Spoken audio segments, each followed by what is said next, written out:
What is up, everybody? This is Edward back with another video. This is another episode of Everyone Hates Black Men, your favorite live stream panel that happens when the hell I want it to happen and not often enough. So today we have a guest, a special guest on here.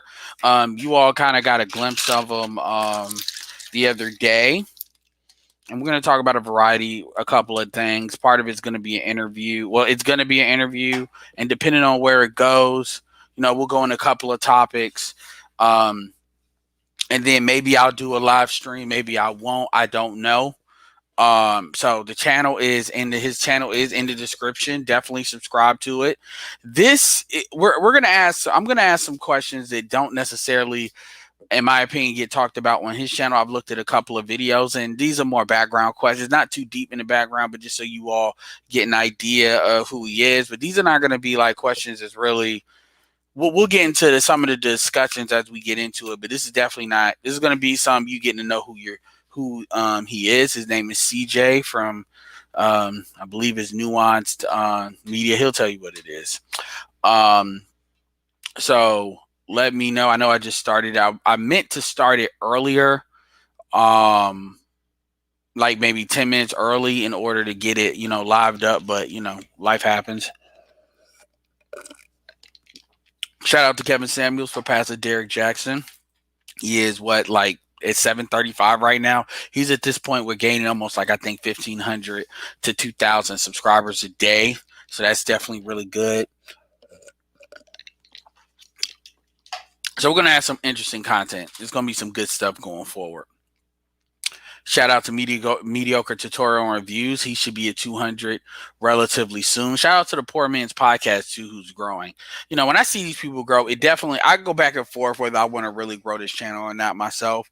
Part of me, when I see certain people growing, it makes me want to kind of step up and do it. Part of me is like, well, once I do that, I got to format my information a certain type of way.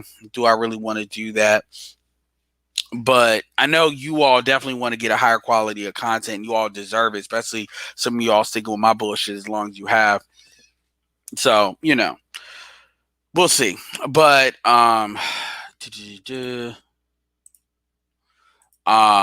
so what's up, Jim Rat? I'm kind of waiting for him, but I'm gonna take this as an opportunity. I sent him the link. I'm gonna take this as an opportunity to get some stuff, kind of get some action items. So in the description, you'll see my link tree. My link tree has all my social media. CJ, I emailed you the link, so you should check your email for the link. I mean, I'll give you the link right now here since you're here.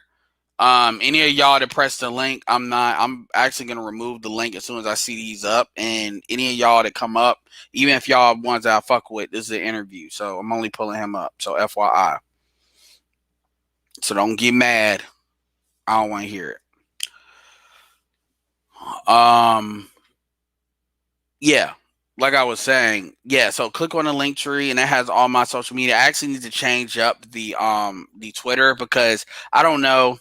Because that Twitter is I don't like having a lot of different usernames for different shit. I like having it all lined up. And the Edward 200K has Instagram, Twitter, YouTube, all that lined up for you all.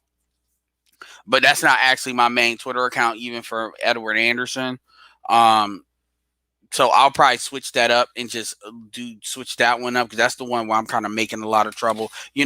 Throwing a lot of interesting conversations out there. Yeah, interesting conversations out there. Asking the right questions. And quite frankly, I've actually hooked up with some good folks, even some really good females as well, Black females. So Twitter is like the hood. You got to take what you get where you get it. Appreciate that, Jim Rat. Did I check Jason Black's interview on Tuesday about Black women not being marriage material or dating in general? Yeah, and guess what? I don't know if he put it on his live stream. I don't know if he put it on his damn Patreon, but magically that wasn't there. I caught some of it when it was live, but it was only 15 minutes. And yeah, he was going in. I mean, he was selling the truth. Yeah, one more while you get yourself ready. He was telling the truth. I mean, these folks know the truth. Like if you listen to Jason Black long enough and they even Umar, they know what it is. It's just, I mean, at the end of the day, if I got to put it on what y'all don't do is I'm gonna say this and we're gonna jump into it. If I had to put one thing that black men don't do that black men need to do is well, two things. Number one, that Highlander syndrome bullshit needs to stop. And number two, black men need to start investing in their own infrastructure, independent of the women, because technically the entire shit is really supposed to be ours. And that's one thing that the women do that y'all Negroes don't do. And when I say y'all, who I mean everybody else, what I'm talking about, is we got to start investing in the people we want to see. We got to start investing in the messages we care about. We got to start doing that. Like too many times black men fall into this thing where because it's if black women are doing it, we assume black people are doing it. No, they're doing their shit for their ends. I'm not saying this to be an enemy. They should do that. But what I'm saying is as men, you all have to do the shit to get the message out. It's not on them to help you put your message out. And so the reason why you have people like Boyce Watkins, Jason Black, and the reason why they're not as forceful in telling the truth as to what it is because, most of their audiences are women that actually put up the damn money. So what are you going to do? You know, like the truth ain't free. It should be. It ain't. Sorry. In fact, the truth costs more than lies, actually. The truth is more expensive than lies.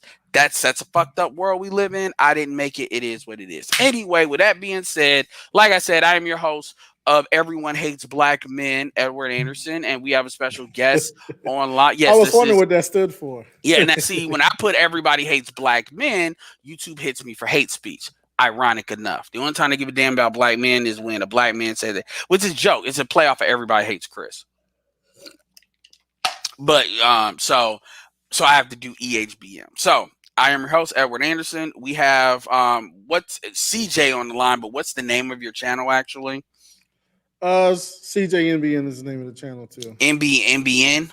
Yeah. What does the NBN stands for? Is it like nuance balance? I think or Well, it's nuanced black media, but it's been several different things over okay, the so we'll keep years. it NBN. Yeah. I just didn't want to keep Yeah. saying it and saying NBN because people think I'm too lazy to care about what it is. So you heard it first. It's CJ NBN, and we're going to I don't do interviews that much on my channel. I actually need to do more. So you're actually one of the first. And yes, I got questions, and they're going to be good questions. Not, I'm gonna tell you right now.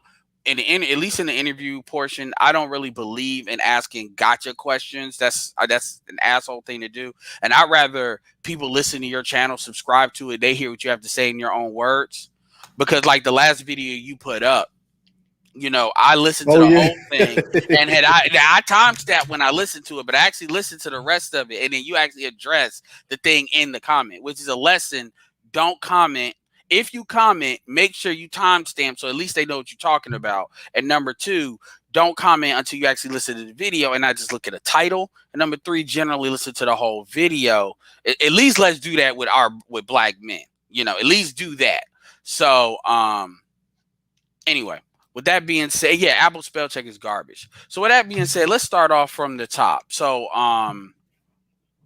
first of all, how are you doing today? Let's start off with the basics. I'm chilling. How are you? Doing great. Appreciate you showing your face because I know a lot of people in the chat in this space like that, so you know what you're dealing with. Yeah, And I just wanted to pop it on real quick. I don't show my face in all my videos, but every now and again I throw it out there just so people know who it is. yeah, that's generally all you need to do. Most of the time when people they throw out the thing about people don't show their face, they mean never. If they see your face like every once in a long while, okay, he ain't scared to do it. So yeah. But so what brought you on YouTube? Let's start there rather than the manosphere.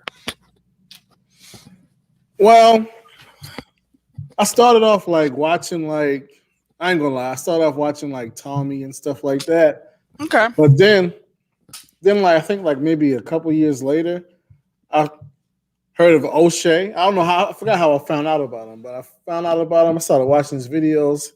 He was funny. Calypso organ. So I started watching him. and that's how I heard of Obsidian and Angry Man, and I started watching their awards with Cynthia G and all that kind of stuff. And they Okay. were entertaining, and I would watch them. But eventually, I was just like, I felt like there weren't always all the different perspectives out there that I wanted out Hmm. there. So that's when I started making videos about a year ago.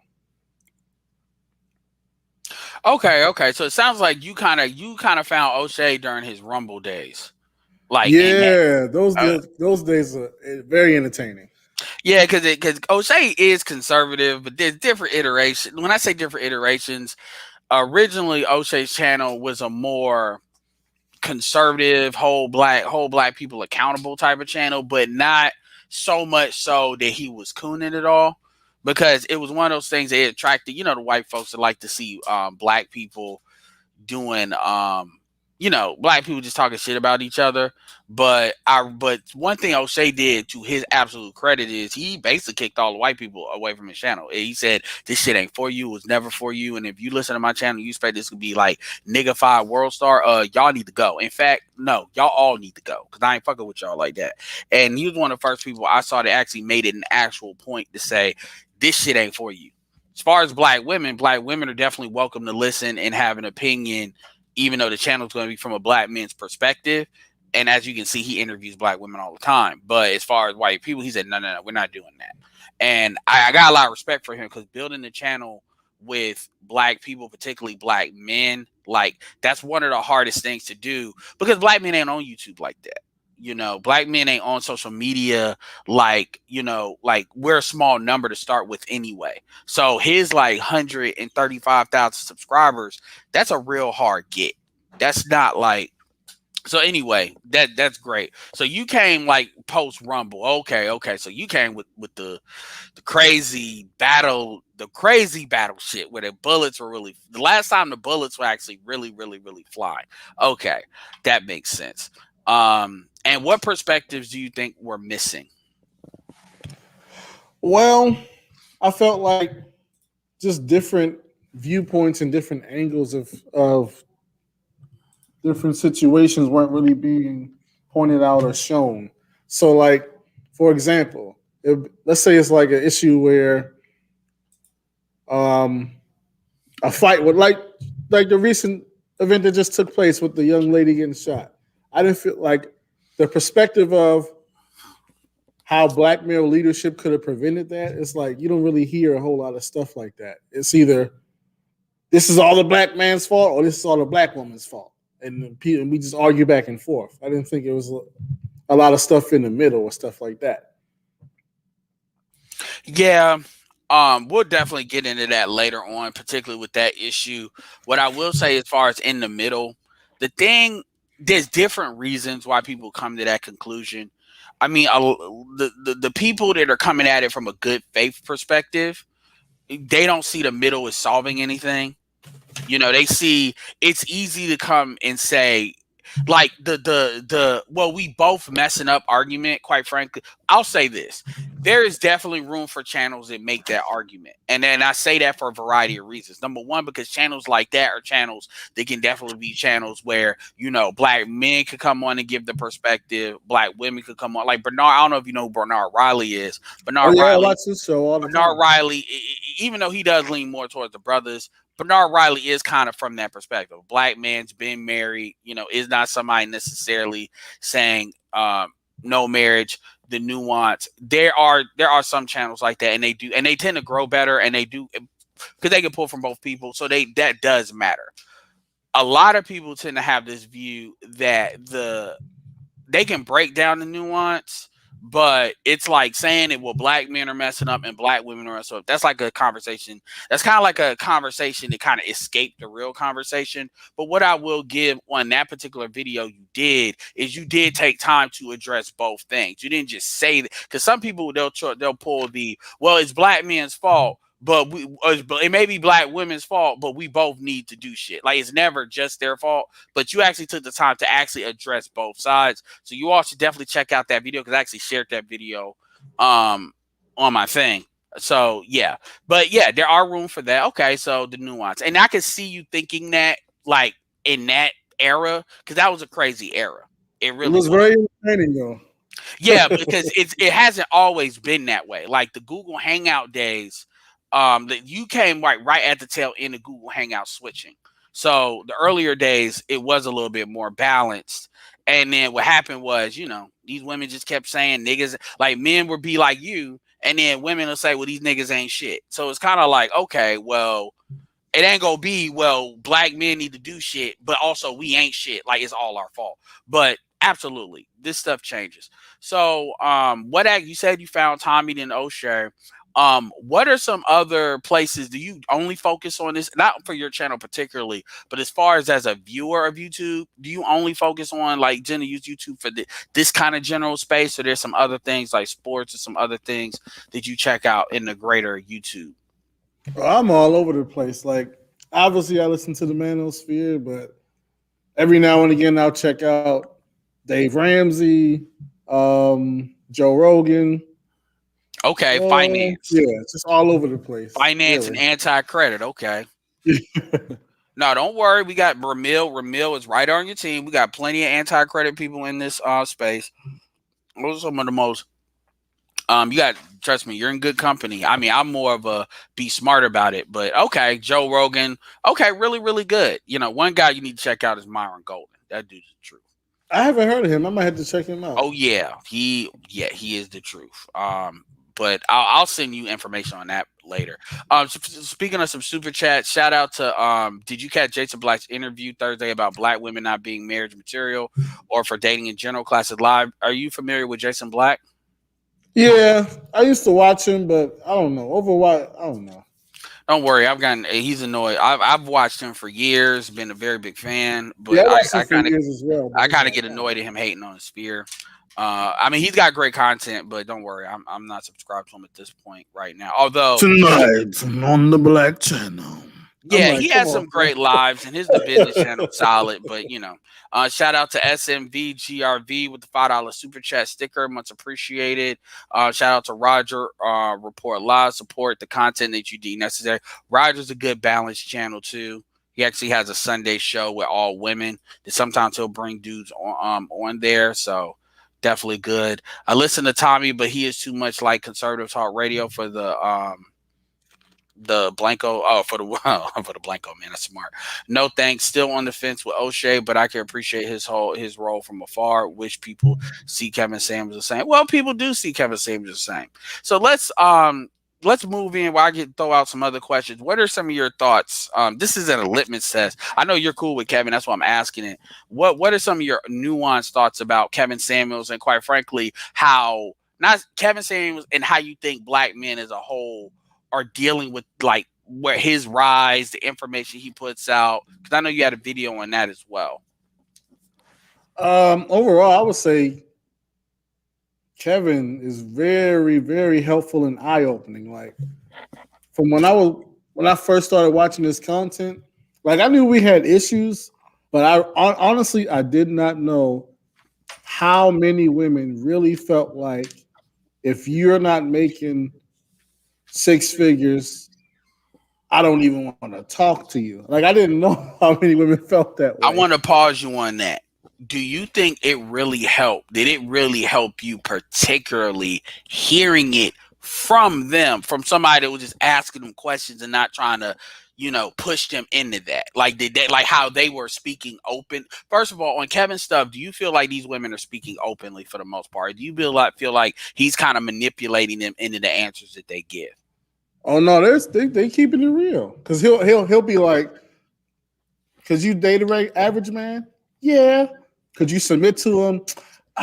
No. So they keeping it real. Like it's like Yeah, I didn't that's know. actually Yeah, that's actually smart because that means would you have sex with an average man or take an average man's money as far as yeah, dating, you would, but would but you you? won't submit to him, which Yeah, exactly, which is where the kids come from, by the way. Um, exactly, but okay, so but it really helped you hearing it out of the woman's mouth.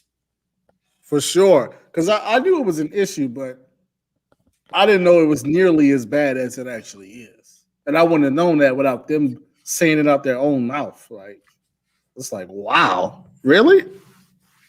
So is that some? Is that a what? I won't ask you where you're at, but what state, what region, or what state? You in the Northeast, Midwest, South, West Coast? Maryland. I'm in Maryland. Okay, okay. So the DMV area. So a lot of black people in that area, a lot of successful black people, a lot of variety of black people in that area. Okay. So is that something that in your personal experience that you've seen, witnessed, maybe not with people how they view you, but people that view people you know, maybe people you would qualify as average? Average, because keep in mind, average doesn't mean it's average money, average looks. It's a quite a few definitions, and so you heard them saying it kind of country to country, different ages, young, old, or yeah.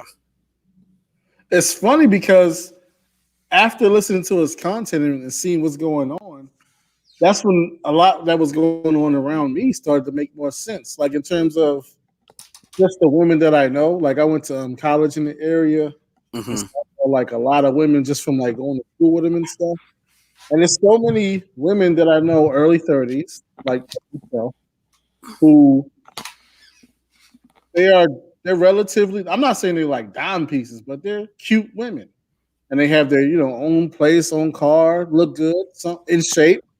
So I'm like, why are so many of these women single still? Like, there's no reason why they should still be out here Yeah. Because married. if you're cute and you're easy to be around, like, I mean, if you may have, let's say, I'm not trying to, but if you're flat chested, but you may have a little bump in behind, or, you got tired, it just depends on somebody's preference. I mean, you're going to get, dudes are going to give you offers as much as dudes. And that's another thing. Kevin says, as much dudes talk shit about not wanting to get married. I mean, there's going to be some dudes that's going to give you offers or at least offer to take you seriously. I mean, even women that are like below cute, but they're easy to be around generally. I mean, they may not get the high, but they'll get dudes that at least can be on their feet. So anyway, go ahead.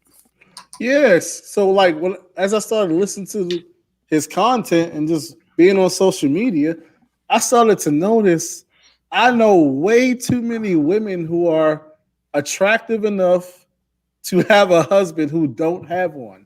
And not only not have a husband, but you can scroll through their page. They don't have a boyfriend. They haven't had a serious relationship in years. Some of them they haven't had a relationship since we were in undergrad. And we're like in our 30s. And it's like almost 10 years ago. And it's like, what is the Oh problem? wow.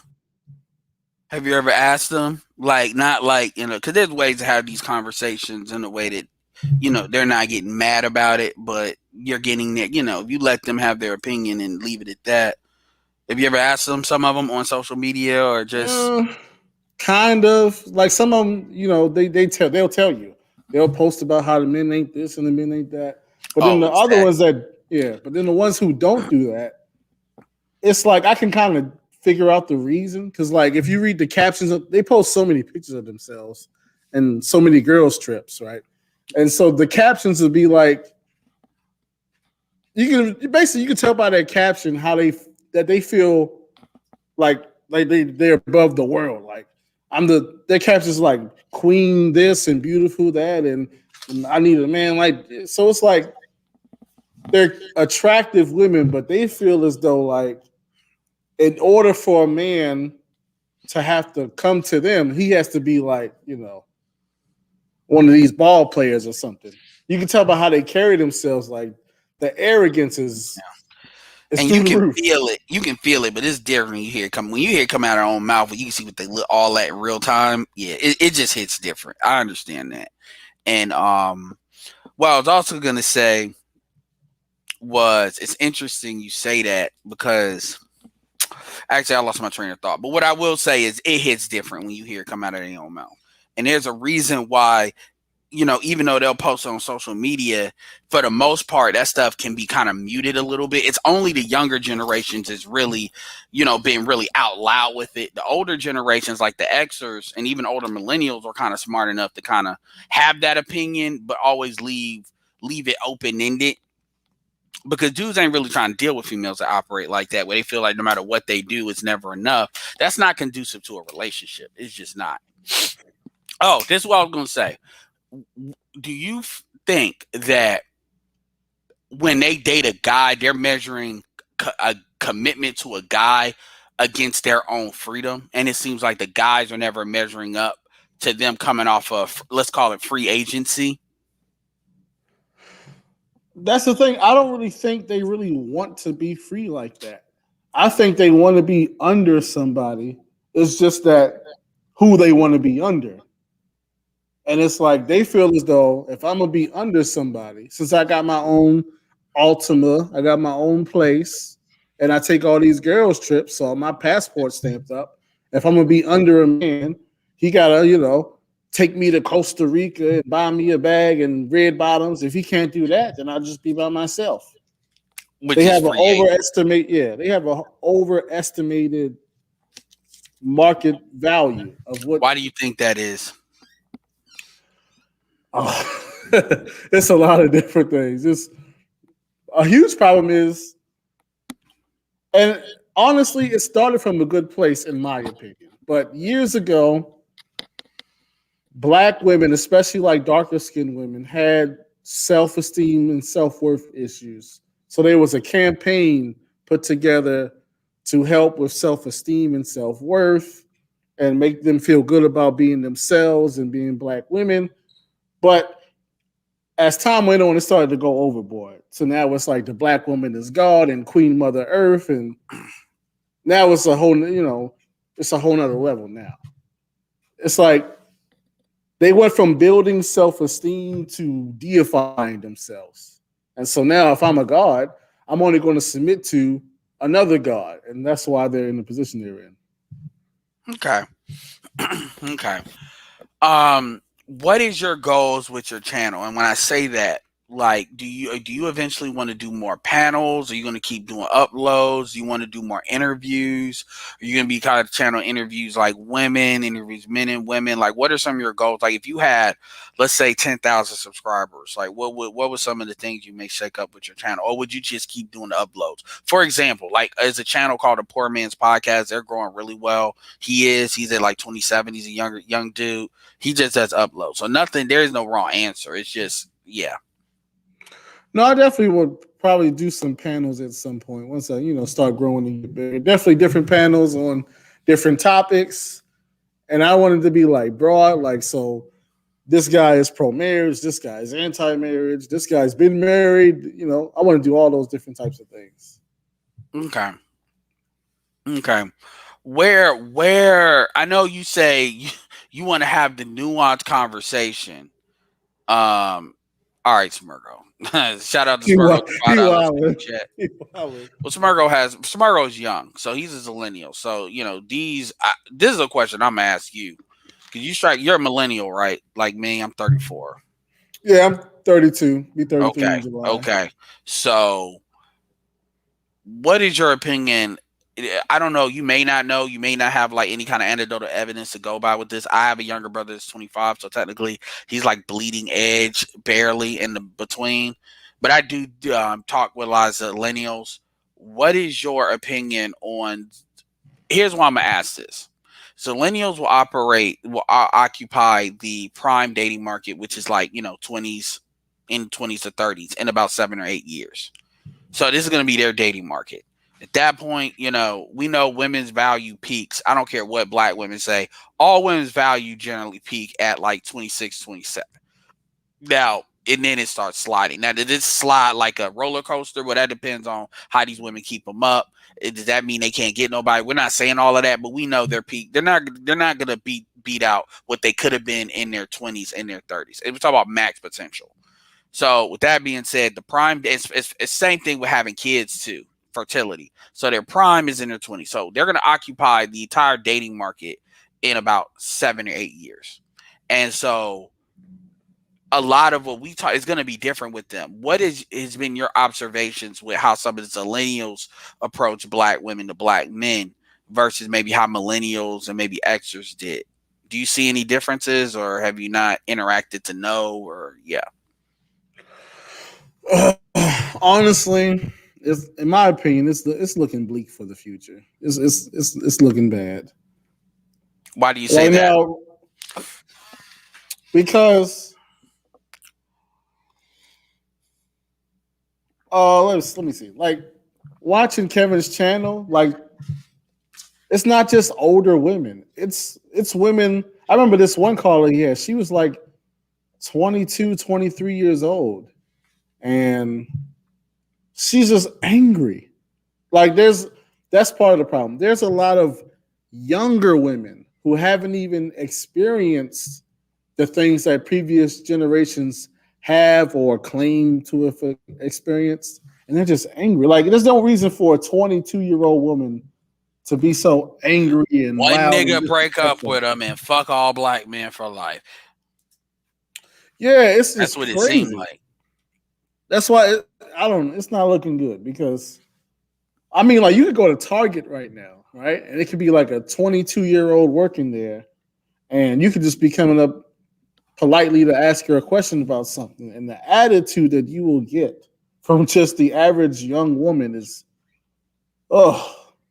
And then the males, a lot of the young males, not doing so well. Honestly, they don't know what to do with themselves. They don't really have any goals outside of trying to be a rapper or entertainer or go viral.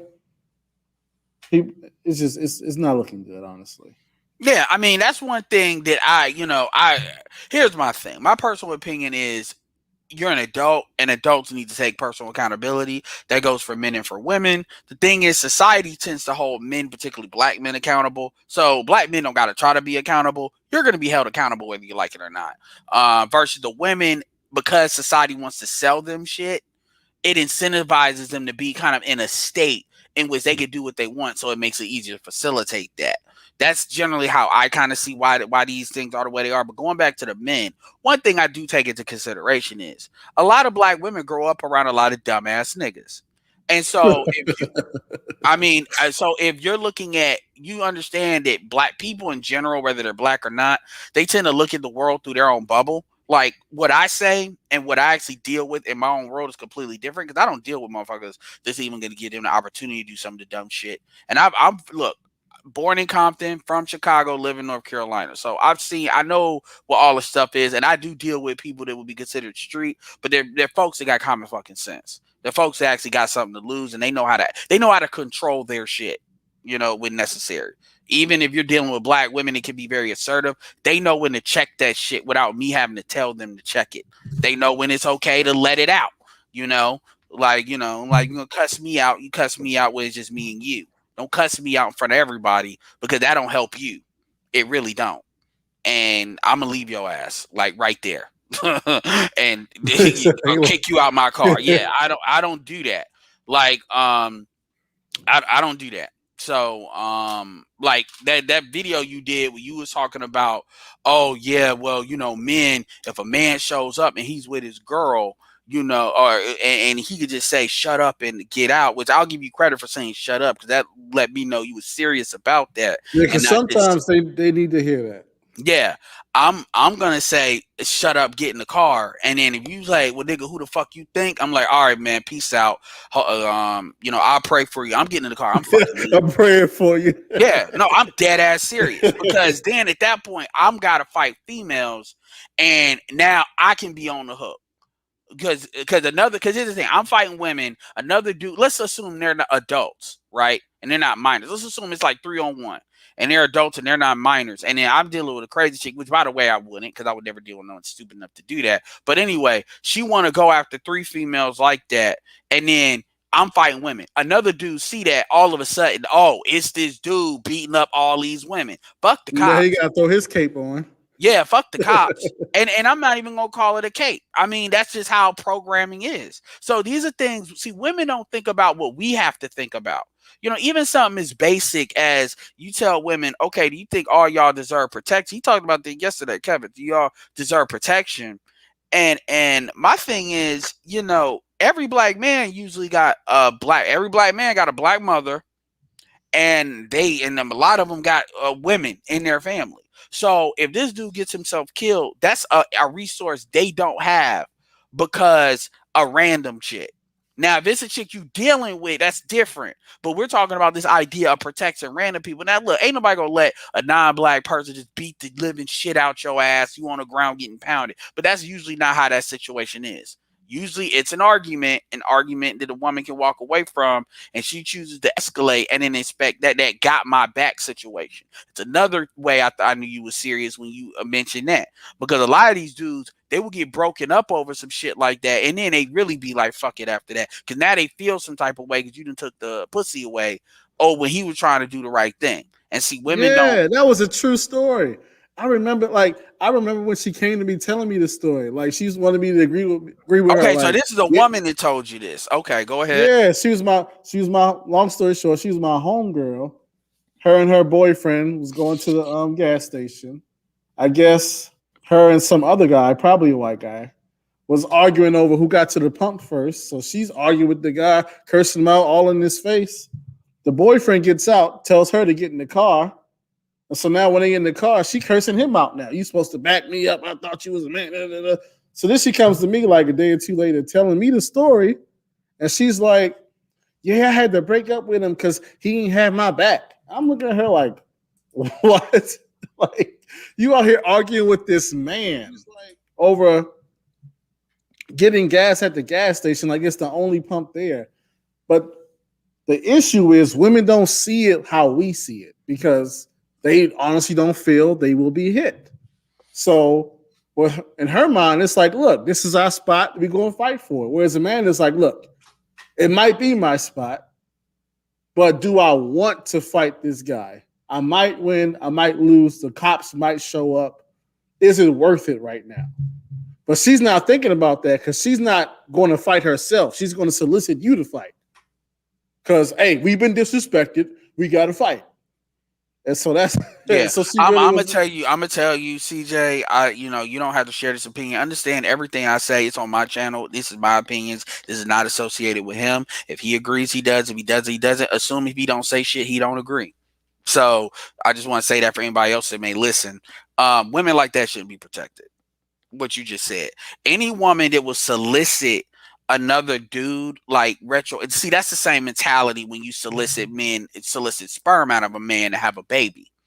That he got to pay child support and all this other shit when he was just fucking. See, that mentality jumps up in a lot of different ways, and black men need to be, in my opinion, a lot more. I mean, whatever the spell check do, in the chat, yeah, I see it. Need to be a lot more forceful about saying all black women don't need to be protected, and we don't have to give you an explanation as to why these are the women that need to be, because I see protection as a finite. I'll ask you this question: everything I just said, do you believe that protection from the collective of black, do you believe that's a finite resource, or do you see protection as like infinite? It's not infinite. It's definitely a limited resource. Just especially nowadays, in terms of the amount of black men who feel obligated to step in because the Mm-hmm. number is going down. So Who do and you? so with Oh, go ahead. women, like when you say don't protect, No, I we won't even jump on that real quick. And I'm not okay. asking you questions to lead you to that conclusion. I'm just, rather than focusing on that because that's a hot thing. I just want to ask you some basic questions that it's not going to be so, oh, somebody going to feel a certain type of way about it. So you said it's not infinite, because I think so. So do you think that, do you believe that when people talk about this protection argument, let's say women, for example, that they kind of see it, they don't really see it as a finite thing. Like nobody's gonna say, "Well, give me money," and they expect the dude to have infinite amount of money. They understand when they're asking it that even if a dude has a lot of money, still has a finite amount of money. So they do you think protection in their mind is more emotionally based? So therefore, there is no like objective number to it. They don't think of protection as like a number or anything like that. You know what I'm saying? Yeah, honestly, I think more and more women, when they say protection, what they really mean is be my enforcer. Like I'm going to do what I want to do, but I can't whoop his ass, so that's when I'm gonna call you in, and they call that protection. Like I'm gonna be out of line, and to help me from getting my ass whooped when I'm out of line, I'm gonna call you in, and then you handle it. Okay. I'm gonna ask you a fucked up question real quick. You ready? It's not really fucked up, Yeah. but it kind of is. Do you think that's how black women use the cops on black men? or some of them, or a lot of them? I think a small percentage, Oh, maybe like you gonna lean on a small 10%. percentage. I You think say, like 10% of them do okay, that. I'll give you credit for giving an actual number. Cause I hate when people say some. I'm like, what does that mean? Cause some to me means like 33% or less. But you're saying 10%. Okay, That might be a I, little low, but I'm gonna give I'll them the leave. I benefit of the mean, no, doubt. we just want to get your number on that. So I'll leave it at that. But going back to the okay, so we know it's infinite. We know it's not infinite. You said they feel like they should be an enforcer.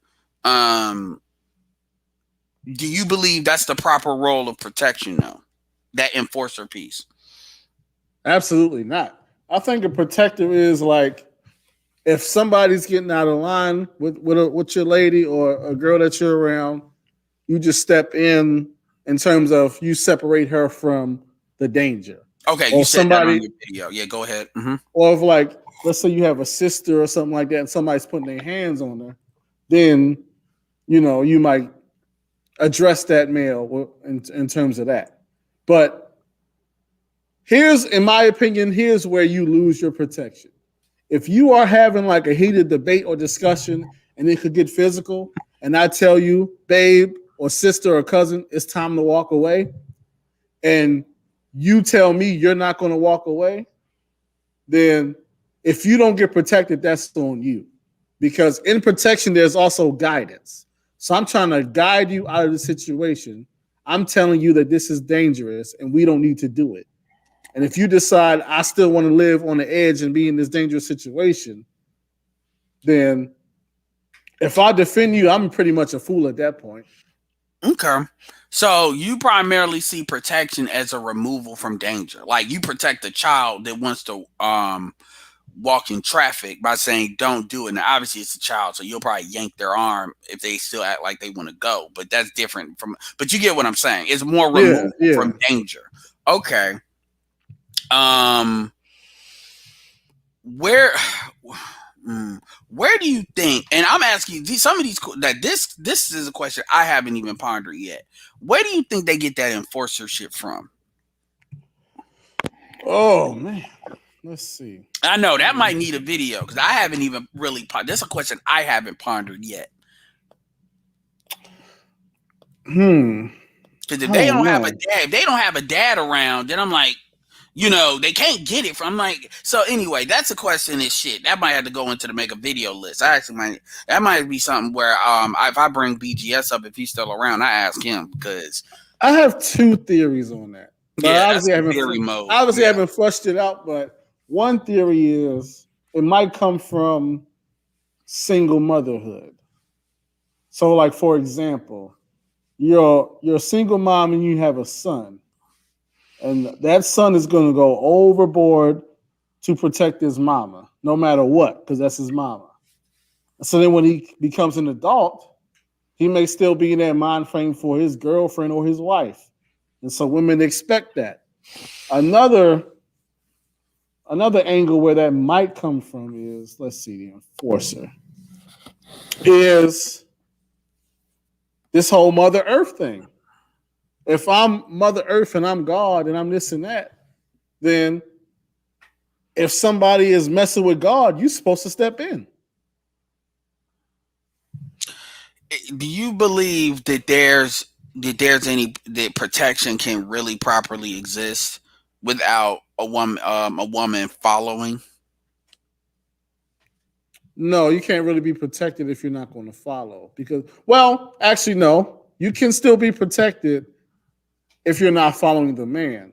The problem is eventually you're going to run out of men to protect you because they're going to want to be the dead or in jail.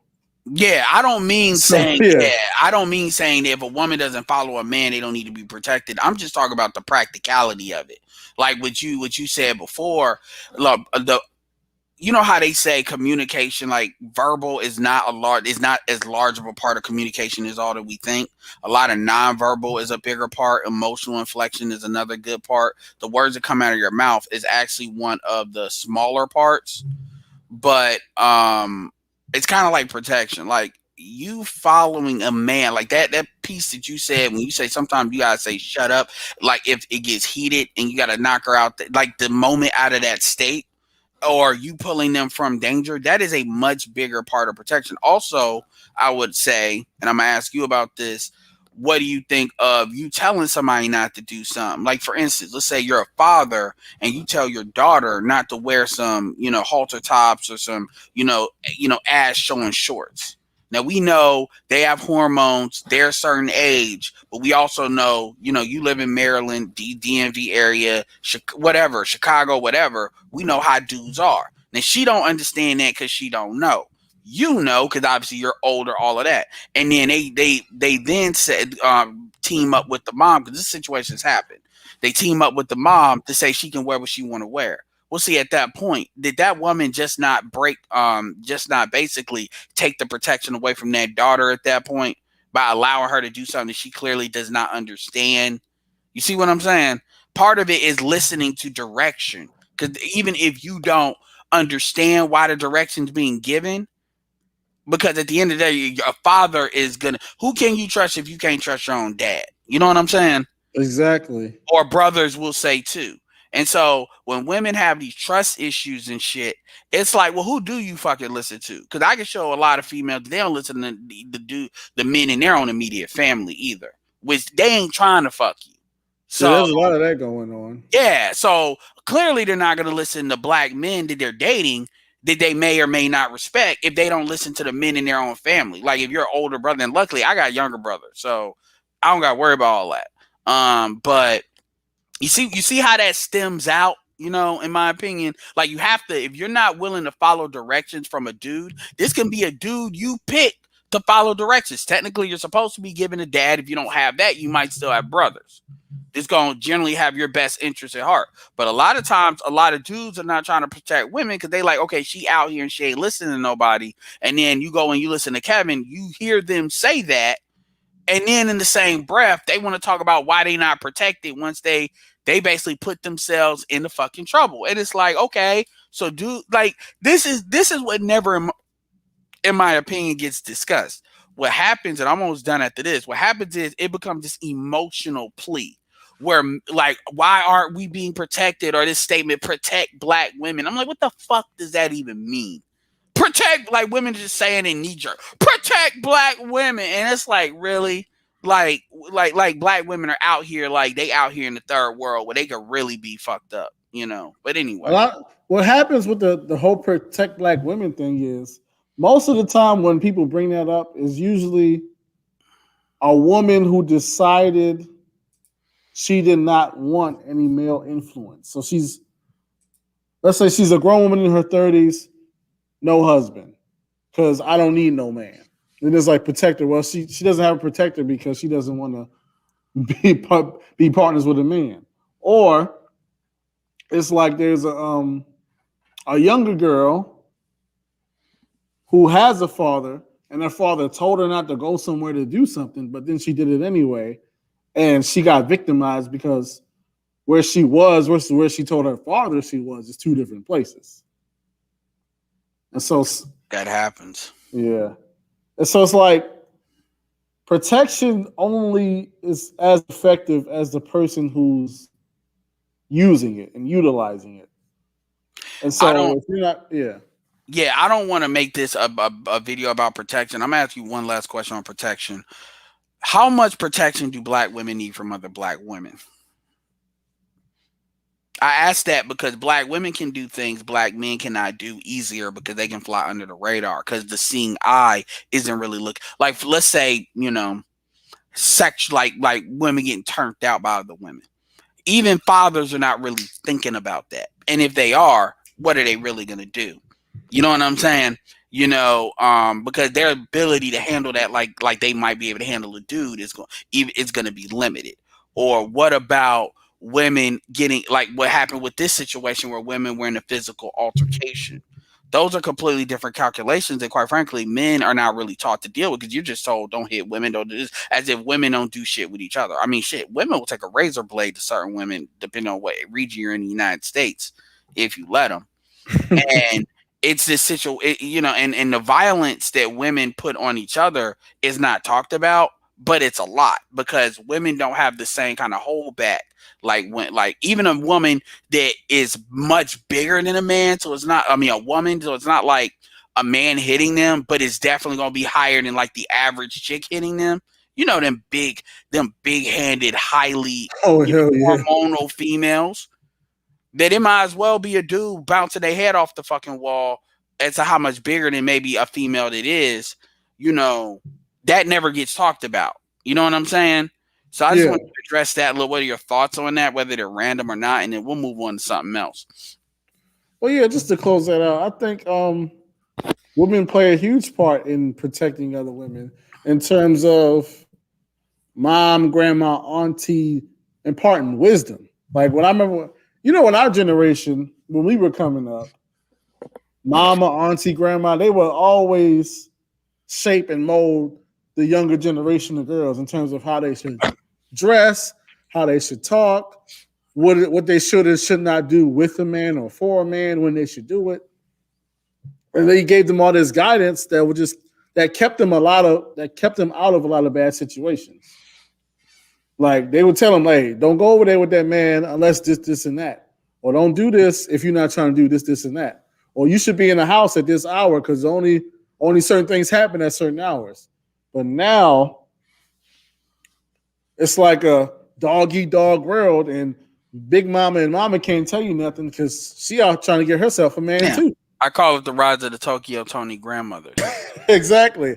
And that's only So getting worse. yeah, a lot of stuff that Black China should have known should have came from her mama, but her mama didn't know it either. So Well, now it's like, she was doing exactly what her mama wanted to do. In fact, if you really think about it, Black China could have married into the Kardashians, or she had a kid with the Kardashians. That's like the peak. She just fucked that up by doing what women do, which is blow shit up. But and look at her. She yeah, she owed dad definitely fucked that up. thousands of dollars in rent. Like she really out here. And yeah.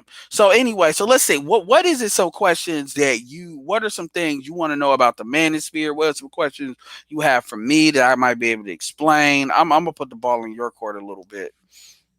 Main question I had for you was, well, because I never heard of this term gynocracy until I started listening to your channel. So I like looked it up and I said, oh, okay, so that's what it is. But what is your actual position in terms of gynocracy? Because I heard you Okay, so yeah, on so Bernard's absolutely. channel, I think Go a ahead. day or two. Sorry, it's like you're cutting No, out a little that's bit. it. That's the question.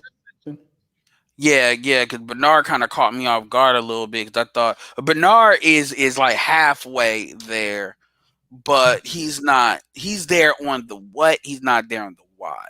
And his why is the chaos element, which there's a part of that. And my thing is, I'm not the type of person to argue stuff where at the end of the day, if the outcome that I need, if we're going to be on the same page with what the solution is, the reasons you get there generally isn't a concern of mine. So it was just that. It was really the other dude that was kind of getting on my nerves a little bit because he wasn't even where Bernard was at all. He was just on it ain't no fucking problem, alpha your way through it. So to answer your question directly, generally with He was black, wild. well, that's what we call, yeah, alpha your way through it. Yeah, that's what he's whatever. Generally, the term that you generally will hear if men are like kind of referring to this is the same term you hear Kevin Samuels use, which is matriarchy, because most black people know what that word means. Gynocracy, they don't really know what that is. So generally, matriarchy is used in place because people don't feel like explaining that. But it's essentially the same thing. Now, the difference between a matriarchy and a gynocracy is a matriarchy is a lot like how the black church was. Black men still run it. You see mainly black men, bishops, pastors. The governmental infrastructure is men, maybe a couple of women that are the men, dean can be there. And what happens is the women control the house. The women control the house. They control, and then who your mother is defines who you are as far as like race and everything. So it's the matrilineal line. Also, matriarchies are generally extended family types. and there's plenty of books and stuff to support this. So that's generally what a man, that can be more controlled by women or more controlled by men, but still it's a social contract that the men have the leadership positions and power necessary to hold them accountable, maybe to a lot of the stuff that you were saying initially in that video, recent video you did, which is stuff that black men don't have in this country, by the way. This is why when you hear certain feminists say African countries are matriarchies, they're right, but they're wrong, because the way they're saying it makes it seem like the women are in control, where the women are not in control like that. But it's not exactly a patriarchy where men dominate all aspects of life. There are roles that women have where women have their domain. And in the way you got to, it's more like look at men as like the executive branch, and then look at women as in more the congressional legislative branch, where they get a vote, but the administering of the situation is the men doing that. Does that make sense? Yeah. That's a matriarchy. And that's why I say that you could theoretically sell matriarchy to black men in the definition of it. But that's not what we deal with. What we're dealing with is a gynocracy powered by white supremacy. What does that mean? Think of it like when Nazi Germany occupied France. They didn't have German, they had soldiers and stuff there. We call soldiers the police. But they had French people occupying the government. It was a puppet government. And the way you have to look at the black community is like a client race under the American kind of empire. And I'm using these terms on purpose because we have a white dominated society. And then in our particular sector, you have black women that basically administer, they are the managers of the black community. And the way you look at this is if you look at it through the areas of activity, um, like economics, religion, sex, labor law. When you look at all the money that comes through the black community, it comes through black women. Like as far as the government, it comes through black women. Obviously, because they have the children, that's the excuse, but it comes through that. When you look at who gets taught, when you look at black, like this, all this reversal shit that black people love to talk about, but never go back down to the root cause of why it is. That's why it's that way. And it's not just something that's recent. It's been recently obvious since like 1960s, but it's always been there. And there's books, and I'm not the progenitor of this. Like there's people like Dr. Shisan Johnson that talks about this, Dr. Tommy Curry.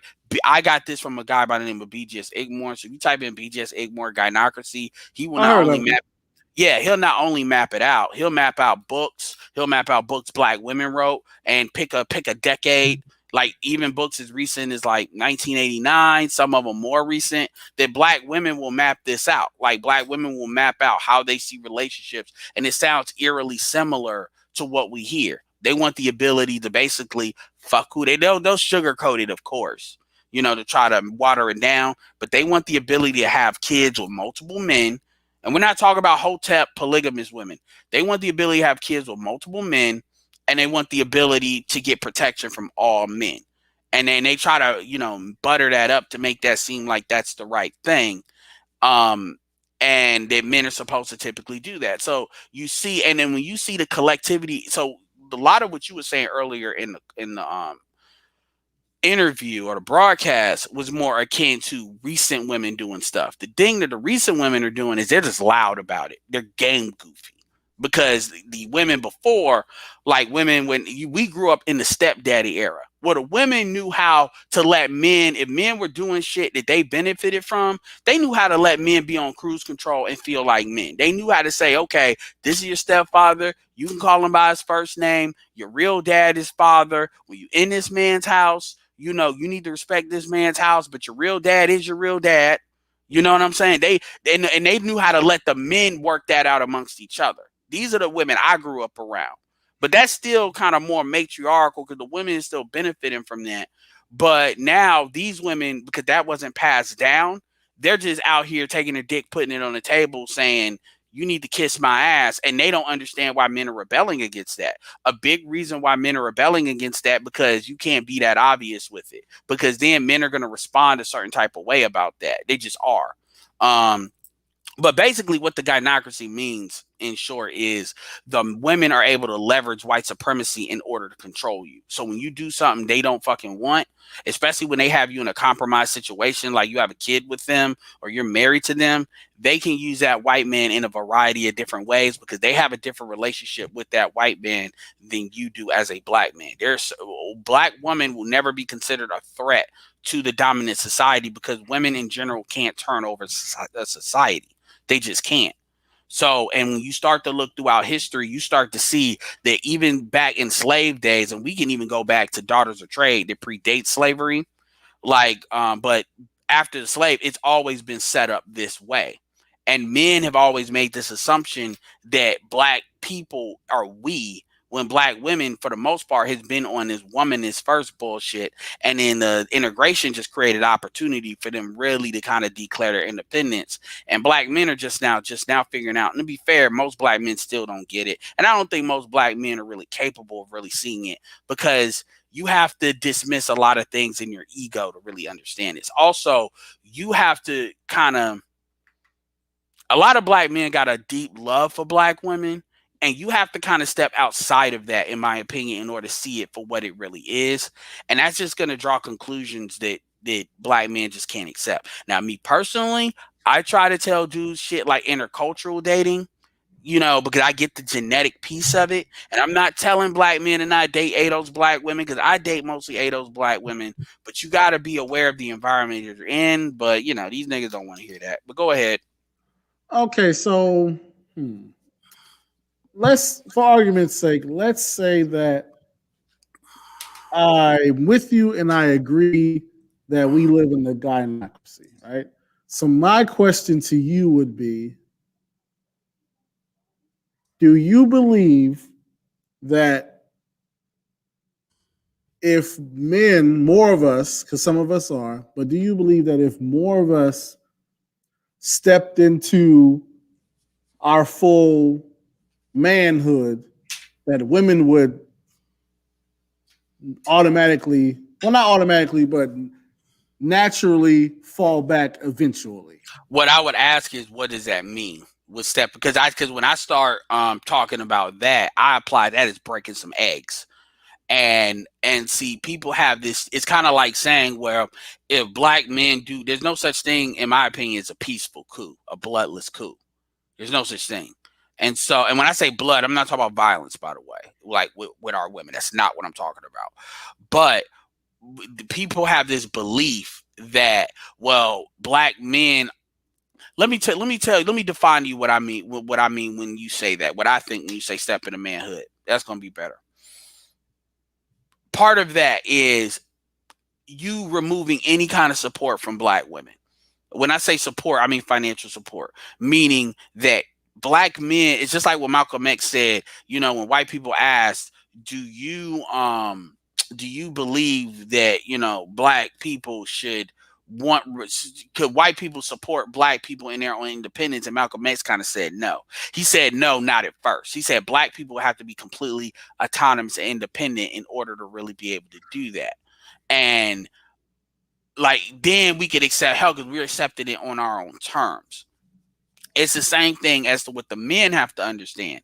The men have to be able to do everything on their own as a group, meaning everything that's technically supposed to support black people, but really supports black women. We have to demonstrate that we can fund, manage, maintain, and create it on our own. Now, that's not to say the women do that now. They don't. They don't. They don't create a lot of the shit. A lot of shit, they're just money. They're just funded, and then they just show the fuck up, and that gets seen as them building shit. But we will have to do that because it's going to be pushback. And and quite frankly, a lot of black money, male money, is tied up in basically helping females. Black girls rock, black girls this, black women that, because men have this guilt complex because they're told at a very young age that everything that's wrong with the black woman is the black man's fault. And so they are trying to solve that blood debt by helping women. This is why you hear dudes say, well, we need to get behind our women because our women are doing better than us, when in actuality they're not doing No, they're better. not. They're not doing better. But see, this is, so you have to convince those dudes, if you can, I don't So think they really believe that. I think dudes be cupcaking trying to get, no, I you know, believe no, like I thought that too, and some of them are bullshitting. Like Derek Jackson don't believe like 10% not a of word he say. that. Yeah, but most of them ain't like that. Most of them they do believe that shit, and that's one thing why when you saw that interaction with Bernard, Bernard is not a dumb guy, but you saw the questions he was asking. Those are good questions. So a lot of that stuff they do believe it, and that's why the real work is really dealing with the men, but not for the reasons that a lot of dudes think. But at the end of the day, because men have to start being more forceful, like going back in this who needs to be protected and not protected and not owing nobody no explanation. Men need to start dealing with women that are gonna operate. Now, even if we take the interracial aspect off of it, because that's always an issue, you need to like intercultural dating is a big is definitely something that black men need to start doing. And I say that is because of choice. We need to let black women know, look, this is what the fuck we want, this is what we're on. Whether you're on board or not, this is what the fuck we're gonna do. And if you don't do it, we'll find somebody that will. It's that, but most black men are on this. Well, I need to, because of the black woman has issues and bullshit. I need to edify her and do all this. So I need to just put my dick in the ADOS black woman. Like, for instance, me personally, I'm like, even when it comes to the concept of sexual access, men should be like other races. Other races understand the difference between having a kid that looks like them and then who they fucking just fucking. They understand, like a lot of Arabs will fuck black women, but when it comes to having a kid, they know how to go back to their own. Shit, J Lo did the same shit. She fucked everybody. But guess what? When it's time to have a kid, she knew who to go to. Black men don't have that thought process. Their thought process is who I'm having sex with is who I'm edifying. And this is why the women talk to us this way. So my point is black men are going to have to separate. They have to understand the black community is not the same. You have to separate yourself and then say this is our agenda. And the black women that are on board with our agenda, they will be overprotected and over provided for. The rest of them, you're going to be excommunicated and treated like an enemy until you decide to not do that. It's just like the and I don't mean say the word enemy, but like you're gonna be treated as an antagonist because their agenda is not our agenda. The shit the black women are on is other shit that we're on, and the shit that we're on is what's conducive to actually having a black community. Can you I'll ask you this and we'll get back to it. Can you honestly tell me that the political agenda that you see most black women adhere to, and to be fair, like 80% of black men vote Democrat as well. I'm a Yeah, they registered don't know what they're Democrat. doing either. Yeah, I'm a registered Democrat, even though I'm in the South. So this ain't no me trying to trick Republican backdoor shit. But like, okay, you just answered it. The shit they say is not conducive to actually having a strong community. Even if it was a strong community that they benefit from, it's not. It's not. Would you agree or no? That's because there's no such thing as a strong community without a strong family. And until people realize that, we're going to stay in the position that we're in.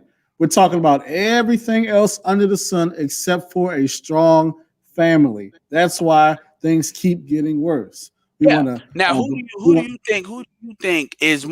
you think cares more about having a family or not, the men or the women? That's a tough one.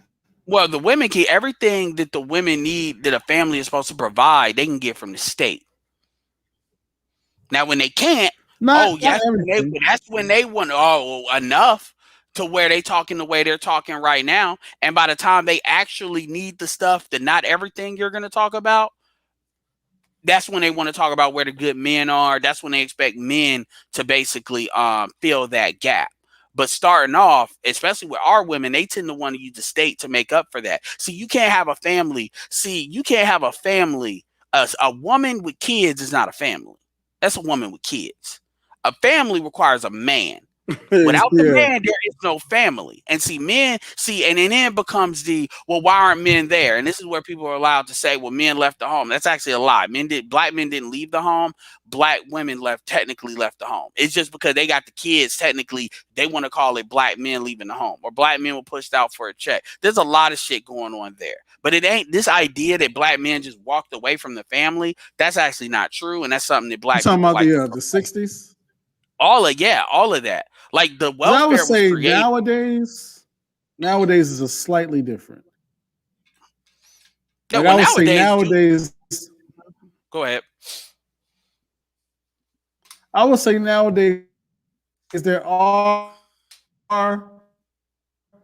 some guys leaving, but here's the thing: they were never families. They were two people that were having sex, and then she got pregnant, and she felt like, well, now since I'm pregnant, he's gonna No, that's step not up and leaving. marry me, That's and not this, that, that's and the not third. leaving. That's not And leaving he then.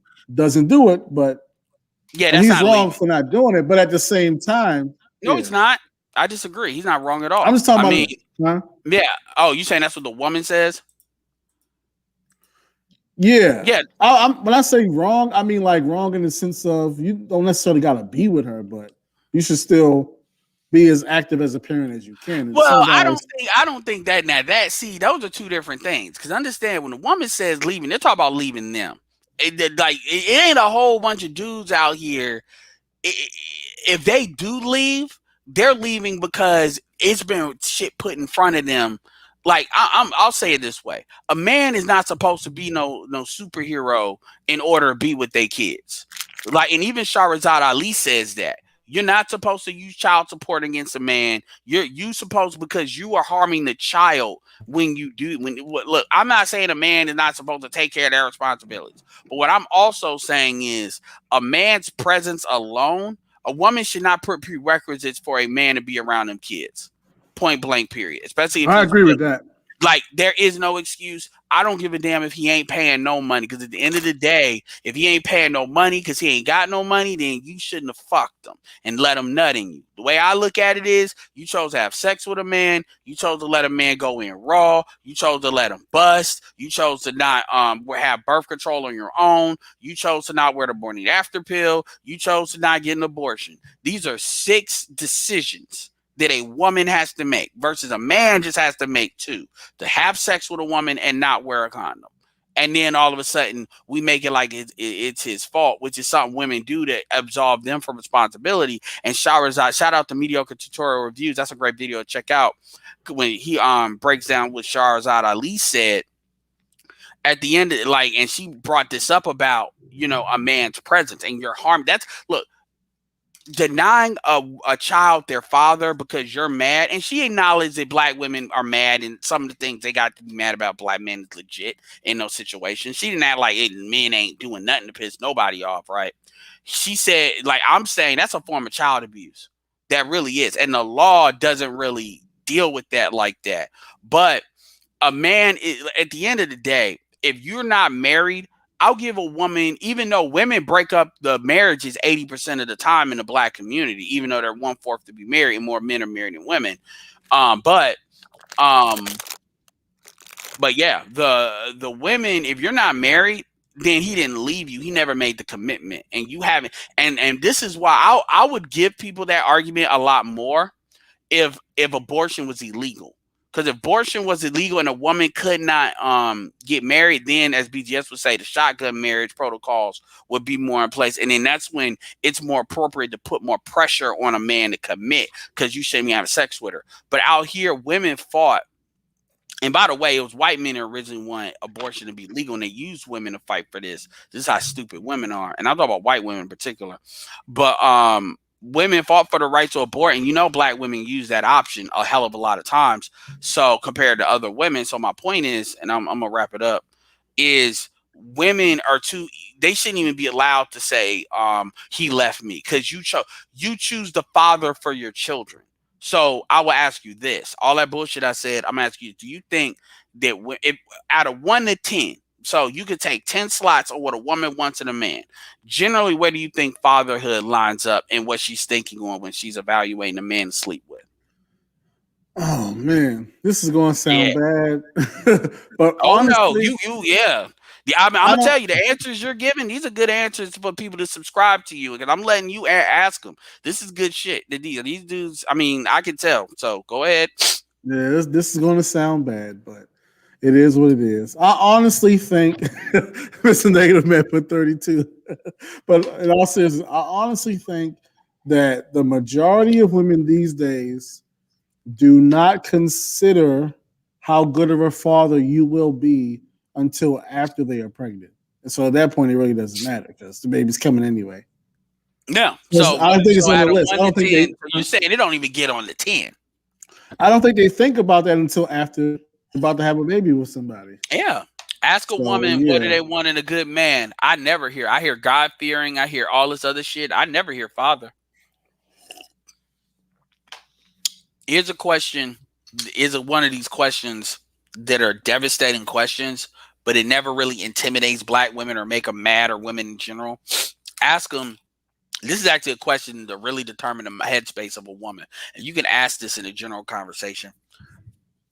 Do you believe that women choose the father for their children? And it's such a beautiful question, because if you don't answer it, that's actually a tell. If you take too long to think about it, that's actually a tell.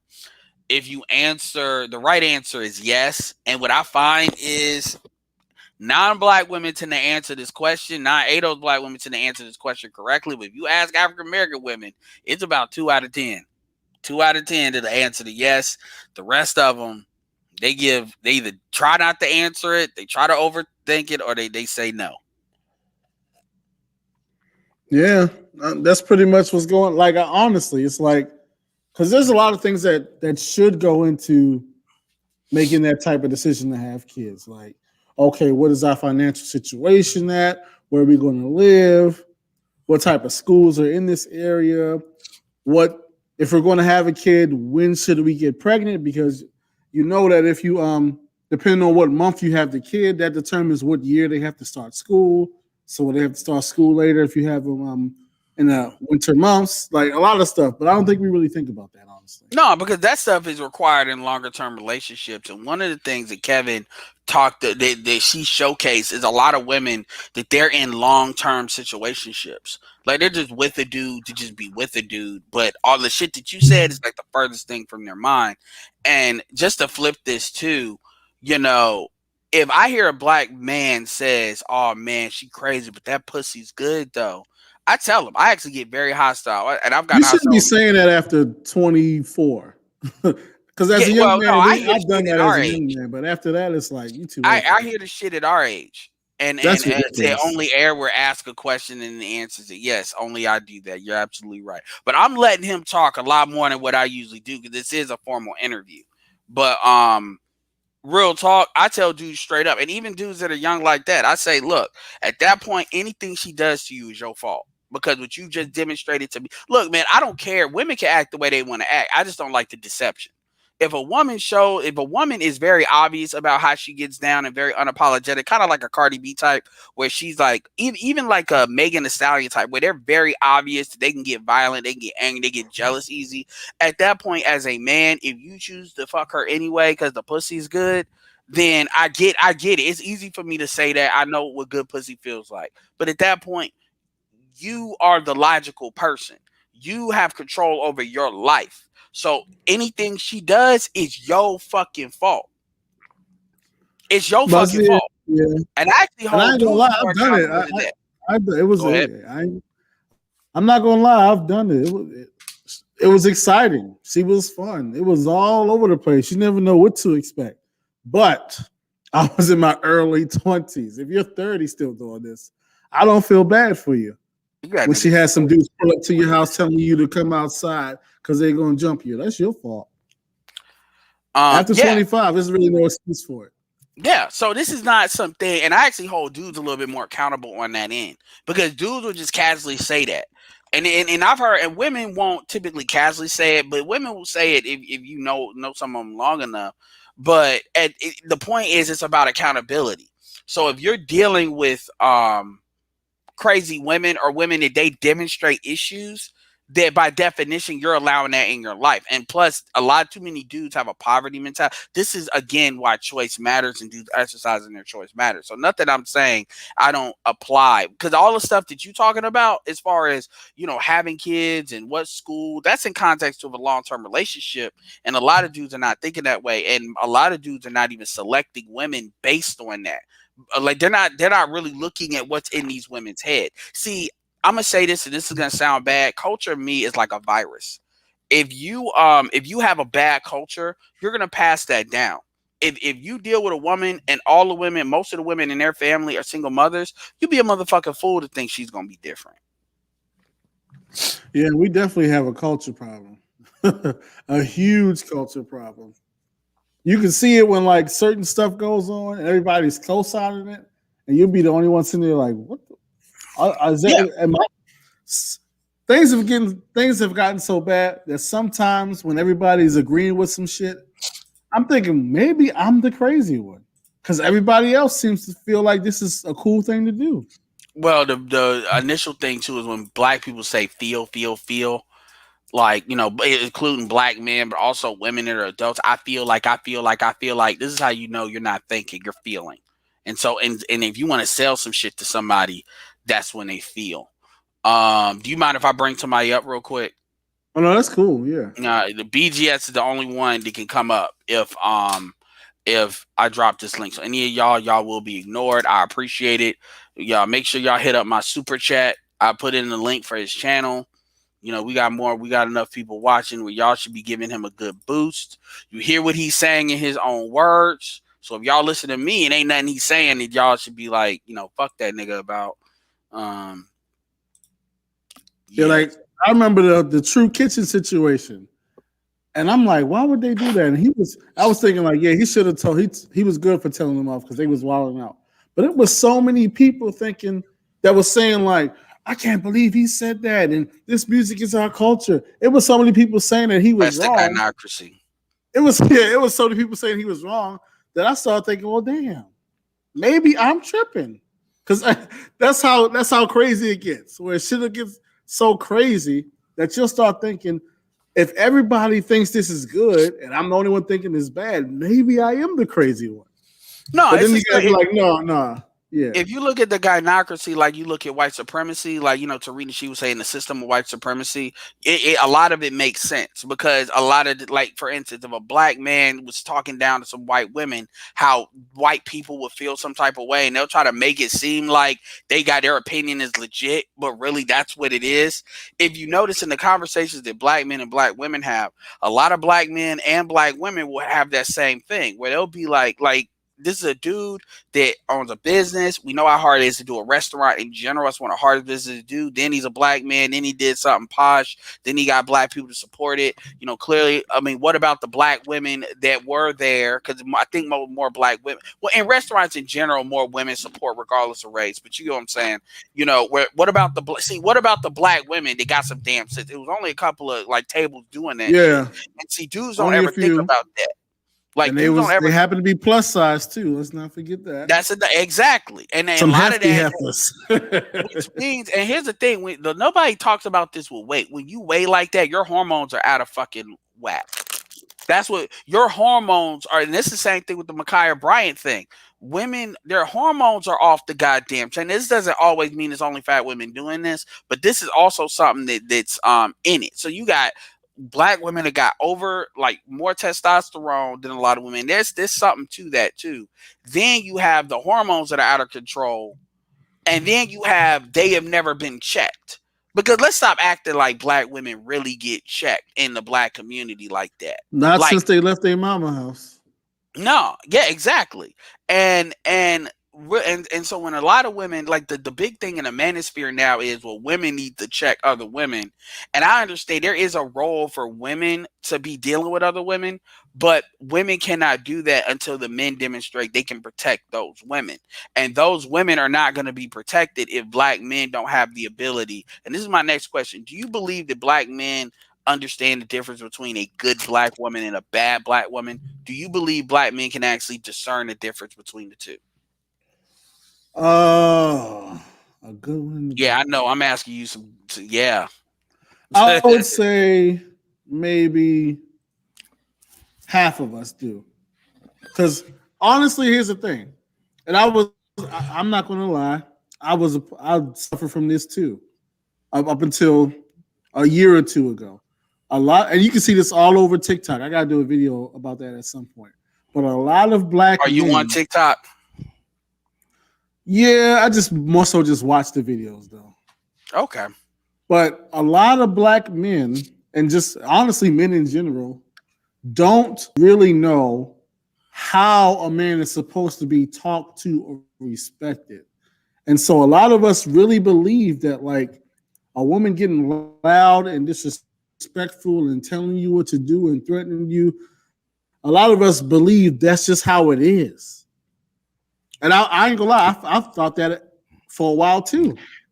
Oh, now Like you if you get believe in the on TikTok, you gynocracy, see huh? video after video of But the see, they don't hold on. They don't huh? call that the gynocracy. They so They, whatever. I know because it's well, fish don't call water water either. So Oh, that's true. Yeah, it's like Let me tell you. seriously though, Oh, a go ahead. lot Go of ahead. guys don't like they don't understand like a lot of men are disrespected regularly and they don't know that they're being disrespected. They think like this is how men and women talk to each other in I relationships. I, and They I think gotta. happy wife, happy life is Oh, how it's hold supposed on, to hold on, be. BGS. I gotta. I'll be oh, quick. go ahead. No, I no, go gotta ahead. get this one clip for you because you be able to speak to it. BGS, I think, was on Roger Report, and he asked a question I probably would have never thought to ask. And I gotta imagine he said, if a black woman said, "I'm willing to do anything you want as far as with your program, what are we gonna do?" He asked like five of us were on there. Some of us were even married. Do you understand that the only person that spoke up were the crickets? And I got to give you that clip because that's a very powerful sting. Like, because it was kind of random. And I mean, it was like literally 30 seconds of silence. Like, anyway, but go ahead, BGS. I just want, because if you hear that, that is like, and we're talking about dudes that are married. We're like I'm not, like, a couple of, but two of them were married. And these were people at different ages. These were not like, everybody was in their 20s or 30s. Someone's in their 40s. So that was some interesting shit. And I gotta find that clip because that. But anyway, go ahead, BGS. So he wants to understand kind of a little bit about the gynocracy. I got it from BGS. I used to come on his BGS stuff talk about why can't we work together as far as economically. And this is where I learned it was a deeper issue than just education. It was more like or not knowing how. It was a culture issue. And the gynocracy, I'm gonna say this too. A gynocracy, CJ, is not about saying it's all women's fault. A lot of black men very much so invest in the gynocracy and how we choose to act. So it's not gynocracy is cold for the women are doing this to black men. It is, but it's also how black men choose to accept certain attitudes. Go ahead, BGS. What's the greatest trick the devil ever pulled? Make you think he doesn't exist. Makes you think it doesn't exist. That's the same thing. The gynocracy. Yeah. And the women have shut down women have shut down a black patriarchy twice in the 1860s, right after emancipation during Reconstruction, and then again in 1965. Who do you think shut down the current the Monahan report when they actually wanted to elevate the men? It's black women. Because they know what it is, but the thing is, what they tell you that it doesn't exist, they blame you, right? But you just demonstrated that what most black men follow along with it because we think it's normal to be talked down to and be bossed around and all kinds of. We can go through I felt that way for a while. I'm not even gonna lie. I'm thinking yeah, she's supposed to talk to you like that because you were programmed because you saw it in your own life when you're coming up, didn't you? That's how it was. Well, no, I didn't see it at home, but I saw like just in the culture overall. Yeah. Oh, did you have a father in the home? Yeah, he died when I was young though. But okay, when he was there, like it wasn't nothing. No, he didn't get disrespect or anything like that. Well, because it was behind closed doors. The thing is, well, so where did you learn it? Okay, if that's the case, where'd you learn it? That's the way women's supposed to talk to you. Everywhere else, like I mean, everywhere. So basically, school, TV, media, just every interaction you had that black people had. Where black people have, and it was now only kids are learning it on TikTok. It's just that's all it is. It's women going crazy on the man on TikTok. It's like, oh, yeah, this is so funny. We just have social media demonstrating, but it's always been there. Do you believe that black women do you believe they don't like black men? They hate black men. They are like what fill in the blank to that question, CJ. Honestly, no. I think that for whatever I think feminism has caused this, but I think a lot of women want to prove that they are just as capable as a man. And so a lot of women want to be men. Like they want all the rights and freedoms and the social and cultural norms that have been set. They want to show Another that we can question: do that too. Do So you you go ahead? you think it started with feminism? I'm not gonna say it started with it, but I know a lot of women from there really feel like, okay, now it's my time to show that I can do everything a man can do. What's the oldest woman that you know that's in your family? About what 65. Okay, well they're boomers. So you don't know. So you don't know. Do you know any women that are older than that? That's a previous generation. No, Okay, so you it's basically you can't. But all you know is boomers. So you basically all you know is women post feminism. So you don't know any women pre feminism because if you did, you know that it didn't start with feminism. So of course, so with your knowledge, all you see is women that are post feminism, the boomers. So that's so it's as far as your genetic, not your genetic, but your cultural memory goes back because you haven't seen it. Trust and believe. My grandmother was born in 1910, and that attitude has always been there. wow, I wouldn't have thought that. No, well, you couldn't have thought it because you've never seen it. Just like you don't believe in the gynocracy because you've never seen the code. Now you're starting to see the code because now you've kind of broken out of it a little bit. Now you see, well, why do all these guys accept this bad behavior from black women? Because now you're wondering because you don't know the things you wonder because now you seem like you're an outlier. And like I said, just like in the Matrix, when you came out the Matrix, now you notice the people that are oblivious of the Matrix. That is true. Like, yeah, And it's what? important. Go ahead. Because I was just gonna say, I remember one day I'm just sitting in there. I'm sitting in the house by myself, and I'm just thinking like, why have I been letting this woman talk to me like this? Like, this Hmm. has been crazy. Damn, Like, Well, this is a good story time, right? you know why because guess what? You just said it. Why were you letting the woman talk to you like that? honestly, I don't even know. I just know You one should day I said, "Look, you're not you doing that anymore." you just said it. You just said it. That's all you've ever seen, right? Yeah. Yeah, but still, you would think that you wouldn't allow that for yourself, though, even though Well, she no, was. What I'm saying is, okay, you're used to it. what I'm saying is, okay, say you're born in a land that's all black people, right? And you have everybody's black. The the hotel workers are black, your president's black, your leaders are black, everybody's black, and all of a sudden you come to a land where there's nothing but white people. And you say, where do all these white people? I've never seen white people before. It doesn't mean they didn't exist. You just never saw it. Or you wouldn't use black as a way to describe your own people. You wouldn't even use people on the continent don't use black to describe themselves. They don't.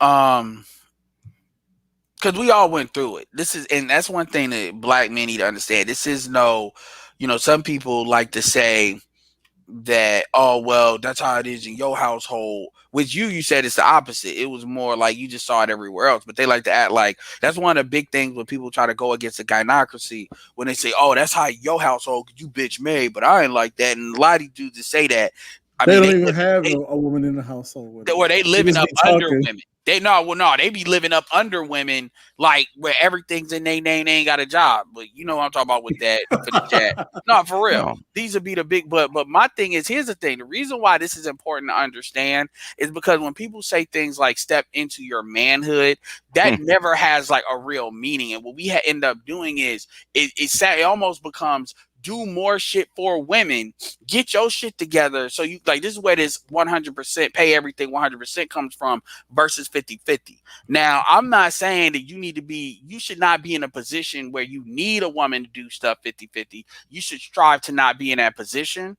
So I get the 100% pay for things and 100%, your financial leader part. I get that. But what a lot of dudes think is, well, if you pay for everything 100%, that means that woman's going to submit to you, which is not true. Here's another thing that black people tend to accept, black men accept. If you dick a woman down, then that means she's going to submit to you. She may sexually submit to you in that moment, but she's not really truly submissive to you in the way that you're thinking, because when you start having kids and then they still do little things to show they're on their own program. And then the most significant thing is what I said before, is when you ask men, okay, if a black woman said, I want to be on your program, what are we doing first?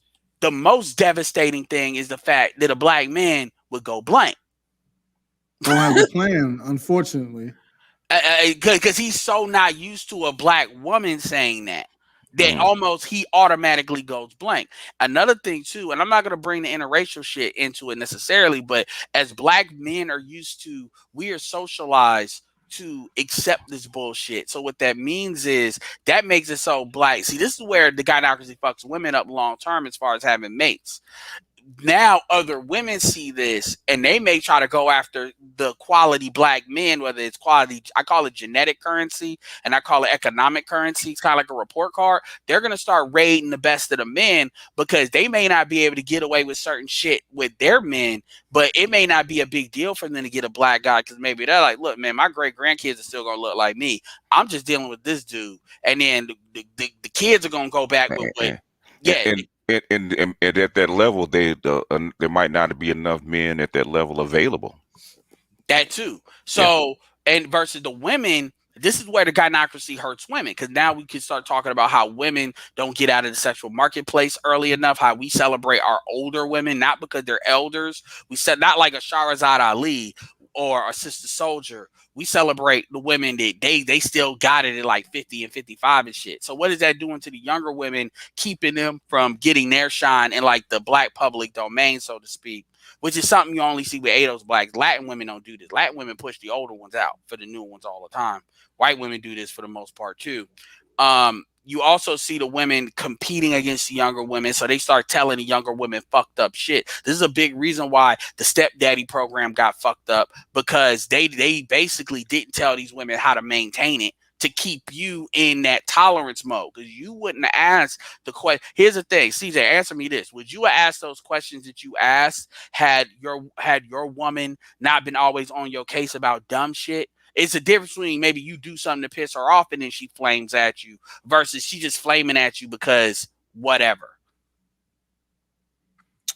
I probably still would have because there's a way you can be upset. Because I'm not saying like women can't be upset or voice displeasure, but there's a way you can do it that's not disrespectful. Yeah, without emasculation. Yeah. So regardless of what happened, there's a way you can do that. But I have a question for you guys. Sure. In my opinion, I think the way for a man to get submission is to be independent and for her to know that he's willing to walk away. Nope. Do you guys agree with that or no? Nope. Got to get a woman that's already submission, and submission actually really comes from training from her mother. You got to pick a woman that's already that way. So it's not your job to train a wife. So are you saying submission? It's not. Hold on, CJ. When you say submission, I want to be clear. Do you mean cooperation or do you mean submission? Because those are two different things. Well, I'll just go with like cooperation. Not okay, because most black men think cooperation. Yeah, I do. You get cooperation by picking a woman. Okay, first of all, because I've said this many. Everyone can tell you, I said this years and years and years ago, right? First, you want cooperation from one. First, you have to do what? Know who you are, right? Yeah. Know who you are, know what your mission is, and know what your purpose is, right? And then you pick a woman that is suited for that instead of following your penis. If you want cooperation because you're already going in the direction that she wants to go, you're going to get cooperation because you're taking her. She on the bus. She's on your bus and she's going in the direction that she wants to go, right? Just like if you get on the bus and the bus is going opposite direction, you're going to want to get off that bus. Okay? That if you want cooperation, that's the way you get cooperation from a woman. It's not about making her or being whatever it is that you think you are. Be whatever you think you are and find a woman that suits that. That's how you get cooperation. Only thing I would say to that is just that unfortunately where our culture is, there are just so many of our women who are out of pocket. And so if let's say like if you really want to exclusively be with a black woman, you might have to coach one. I've done it 7 times. Keep going. Well, BGS has stated, like, I just want to be clear here. You have stated BGS in order to, you can't really get a woman on point until you break up with her. Nah, So you have alluded to something similar to what he's saying. it So was- can you speak on that real quick? okay, yeah. I just don't want him to think he's crazy. Okay, okay. The way women have been socialized, especially to lead and to be rough, basically, um, uh, just women don't. Black women really don't have. Black women grown up to treat you with a little bit of low key contempt and thinking that you're not really worth anything. And she doesn't really know your worth until you leave, and they find, oh, I really do need him. And I really miss this, and this, and this, and this about it. So normally, when most black women got to leave them at least once. I agree You with got you on that. Now, are got to you Actually, bounce saying at least even once. if now are you saying Even if sometimes the most cooperative ones, okay? you got to bounce That at least yeah. once. that makes a lot of sense. I ain't gonna lie. Which that's dysfunctional as hell, but that was an epiphany when I heard it because that makes a lot of sense even in some of my relationships. I've kicked a lot of bitches out of my car, especially after Uber, the age of Uber, and we've actually had women come out and actually say that. There's a show called The Breakdown, and they've like BGS has done a video with it. They've actually outright said that shit. Yeah, What Like they because said that you got to break up with her for her to listen. she oh, no, said oh, that black it, men will not change until oh, black but men demonstrate they're willing to leave their ass leave. Yeah, you got to. Yeah, and in other words, you really Oh, exercise okay. your as options. a Yeah, group. yeah. Wow. Because black women are socialized to get you on their program rather than vice And versa. these are black women with black men too, by the way. These are not just some dusty ass don't want to show they self people. So if you're 33, how many relationships have you been through? Um, Serious relationships, like two or Or three. any relationships? Anything past 90 days? Uh, Past 90 days, probably And about. You sound like a pump and dumper, man. If you can't think. all millennials are pumping dumpers, man. That's the way they Yeah, get like down. Go ahead. seriously, like past 90 days has only been a few. Like most people is just like Just give me a round number, four or keeping it five. What? cool. Yeah, but around there. All right, 4 or 5. So you know what I'm talking about. That when you come in, they got all the demands Oh about what yeah, they want. definitely. So basically, what are they if they're laying down demands, but what are they trying to do? Get you on their program, and they don't really want to get it. They won't really try to get on your program till you bounce at least once. That's where it comes from. That's the way they've been socialized. Pimps say the same thing. So it's not. It's and pimps are the ultimate ladies, man. They say the exact same thing. Do you only date black women? Here's the Obviously, thing. Well, I'll deal with all women, but like seriously, relationships, yeah. And the It's like reason if for you have a kid, it's gonna be with a black woman. That's yeah, I kind have of two kids actually. By the same woman, a black woman though. okay. oh, you've been through a serious relationship. Okay, so Yeah. how come? So why ain't you with her? Well, I'm still with her. We had a lot of ups and downs, but now she's starting. You That's the bounced, one huh? that with all Bounce the her, crazy and then stuff. did she And you bounce? bounced, huh? Kind of. Okay, Basically, we're she gonna get completely in your business. I'll leave that for your channel, man. In other words, you bounce. She realized that she needed you, and so you guys got back together and worked it out, right? and the attitude has never been better. It's like wow. So that's why I Because know she, you was right. And 'Cause, that's yeah, why you brought that up. Okay, that's yeah, okay. it's like wow. Like yeah, like you onto it right there. Can't even lie. I'm an old fish, been in the water a long time, man. Yeah, I mean, look, the BGS started a game channel, like real talk, like just like kind of on like what Rom Reels does, where you just like talking more so than like act like it. Yeah, I mean, but yeah, so so and that kind of stuff based on some of the stuff you're saying, it does tell me like you done run into this shit, you know. Yeah, he run into it. Once you start talking to dudes, man, because I can find this in the conscious community, right? They'll call this cooperative black male, black female shit, man, until you get into the weeds, man. So okay, man, nigga to nigga, man. Tell me the truth, and then this is where the stories come out. So, well, why the hell you see it? So why you pretending like you don't see it? That's what I don't understand. You Yeah, see it. because part of asserting your like leadership is basically telling the truth in the face of the consequences. Do you agree with that, CJ? Or the truth is Yep, you yep. see it. The truth is you see it. I'm not trying to tell you what the truth is. Just like how your channel was built on a certain amount of things, like that video you did, you basically you said it how you see it. And do you think most black men do that, or do you think most black men will see it a certain type of way and then they'll bend it another way in order to get maybe favorable outcomes as far as maybe money or pussy? Oh no, definitely. I've even done it myself to where you have an issue or a problem with your lady or how she's behaving, but you don't want to say anything. Here's what happens: you get so wrapped up in having intercourse with your lady that you don't want to mess up her mood because then she might not give you any, right? And so she's really bothering you and has an attitude. But if you bring it up, she might get mad and not give you none. So you just don't say nothing.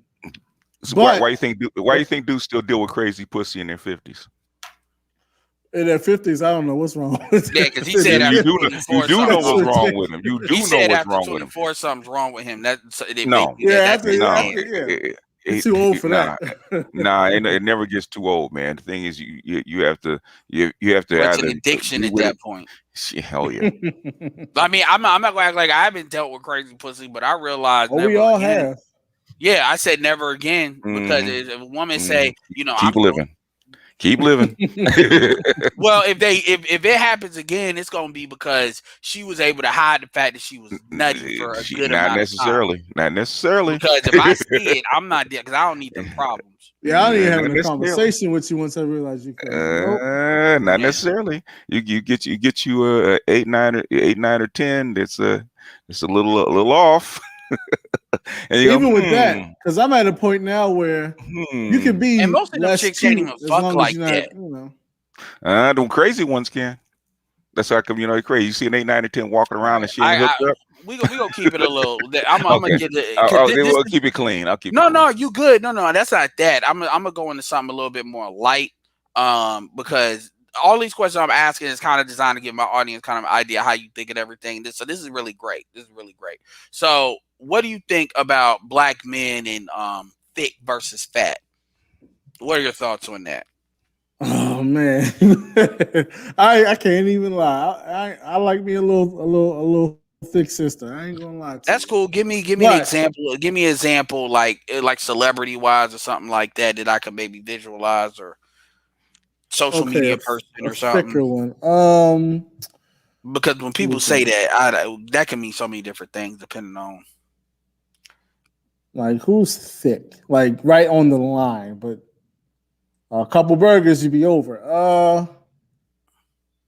There's this IG model. I think her name is Brianna Bria Miles, Francisco or something like that, Brianna Francisco. Okay. or something like that. Do you know who She, Bria Miles is? That well, she lost weight. oh yeah, she's good to go in my book. Yeah, a Like, Maryland yeah, I nigger don't have lost no weight. problem with that at all.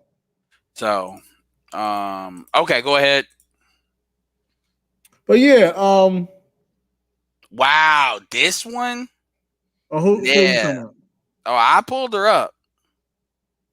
Yeah, Uh, she's right on. I say she's right. She's on the line, and that's definitely not like that's definitely like enhanced. Like that's not real, but and this is who you typically date. no. But I'm saying like I would, Okay. but she can't get no bigger though. Like that's like you at the line right there. But most women are not gonna look like that because that's clearly fake. So No, absolutely. Okay. So, what are your thoughts generally? Because, like, you hear what Kevin Samuel says about that successful men don't date bigger women, and black men, those black men tend to have this. I don't know what it is about BBWs.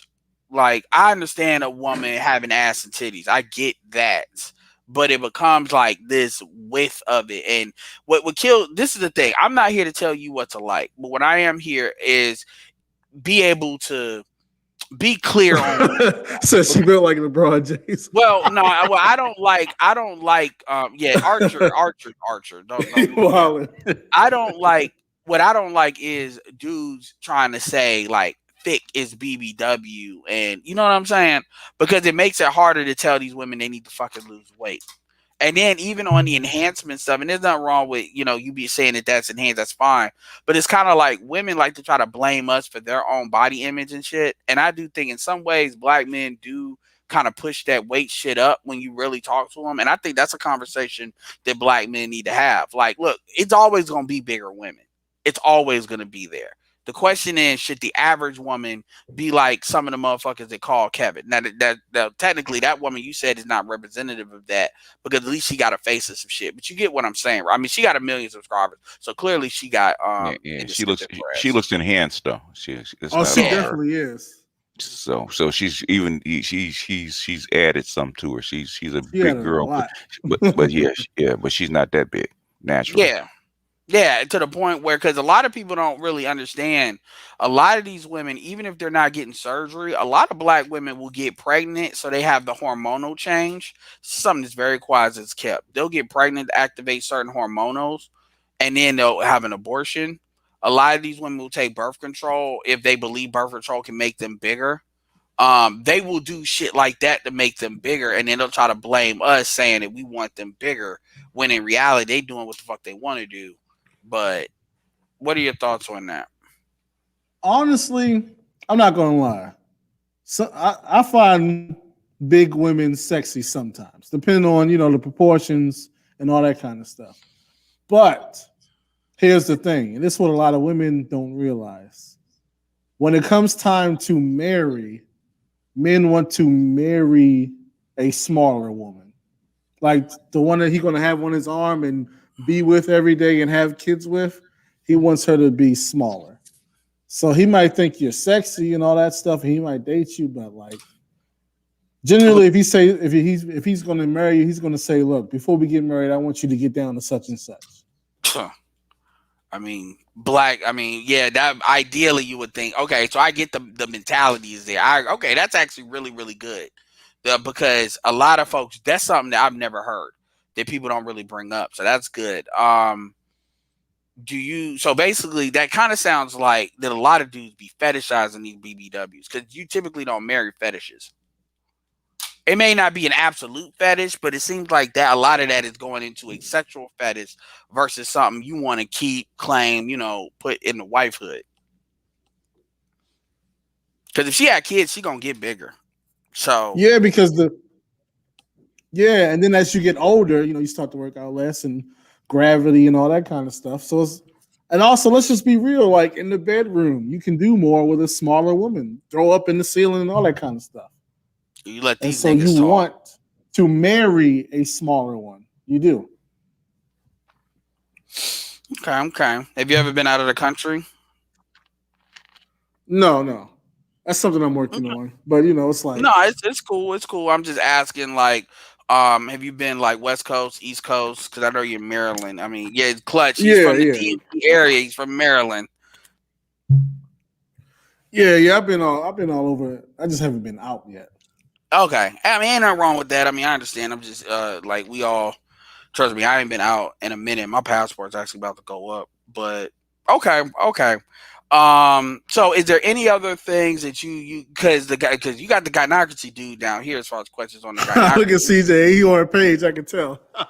Yeah, but which was a smart enhancement, because the thing about it, a lot of these women don't realize, when you get fatter, you never know where that weight's gonna go. So a lot of times, if you're fat, especially if you're a shorter chick, that makes your titties look smaller and your ass look smaller. Like, unless the fat is directly going there, but we're not even gonna get on all that.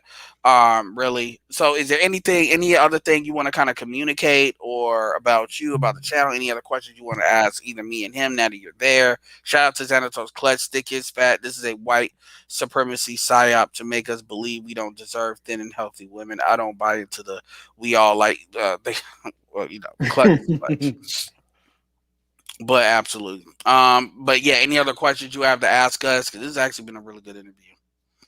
um, Anything that's like manosphere related, because I mean, you could, between both of us, we could pretty much answer them. But you've observed, because he came in during the O'Shea Rumble era. those classic streams. I wish I could still find them somewhere. I watch some of them joints, but No, I don't think I have any more questions. Okay, okay. Do you feel like you were able to get a proper interview to let you be heard, get your opinions out, or I always like to ask that. Yeah, yeah. Touched on the gynocracy and submission and protection. We covered a lot of bases. All right, so I see the Cash App. I'm, I'll definitely be kind of, sharing your videos in the near future as well. Hopefully you got some good subscribers out of this. I'll probably send you a Ray list. Lewis. Yeah, I'll send you a list. I'll send you a list of some other names too that are definitely people that you can get some. They got good viewerships or they got good subscribers as well. Um, um, my thing here's my thing. My thing on sexual marketplace value runs out. And when you got a woman, once women get north of their 40s or 50s and they're out here trying to, play the thought bullshit. And to be fair, Larsa Pippen is like the most infamous for that now, and she's not black, doing that.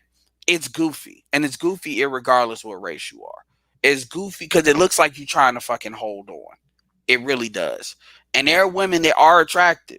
Like, women, you got women like April, but you got women that they're in there, they're attractive Yeah, in I their ain't gonna lie. 40s. Mason been looking kind of good lately. I ain't gonna lie. Yeah, but it gets to the point where it's like you try, but it's like okay, in the context, it's like you try to compete with younger women, and it's like every year you get older. COVID came, and it was like 1 year gone. Even that Kendra G chick from Kevin Samuels, she's like you look at her Instagram. I mean, she got a body, but it's like I don't yo, know what she look like if you take that weave out, but yeah, she got I'll some give her hair, that. but yeah, but the thing, well, when you take everything off, like, and that's another thing, you seeing these motherfuckers glam the fuck up too. So, and the older women get, the smarter they get about covering that shit up.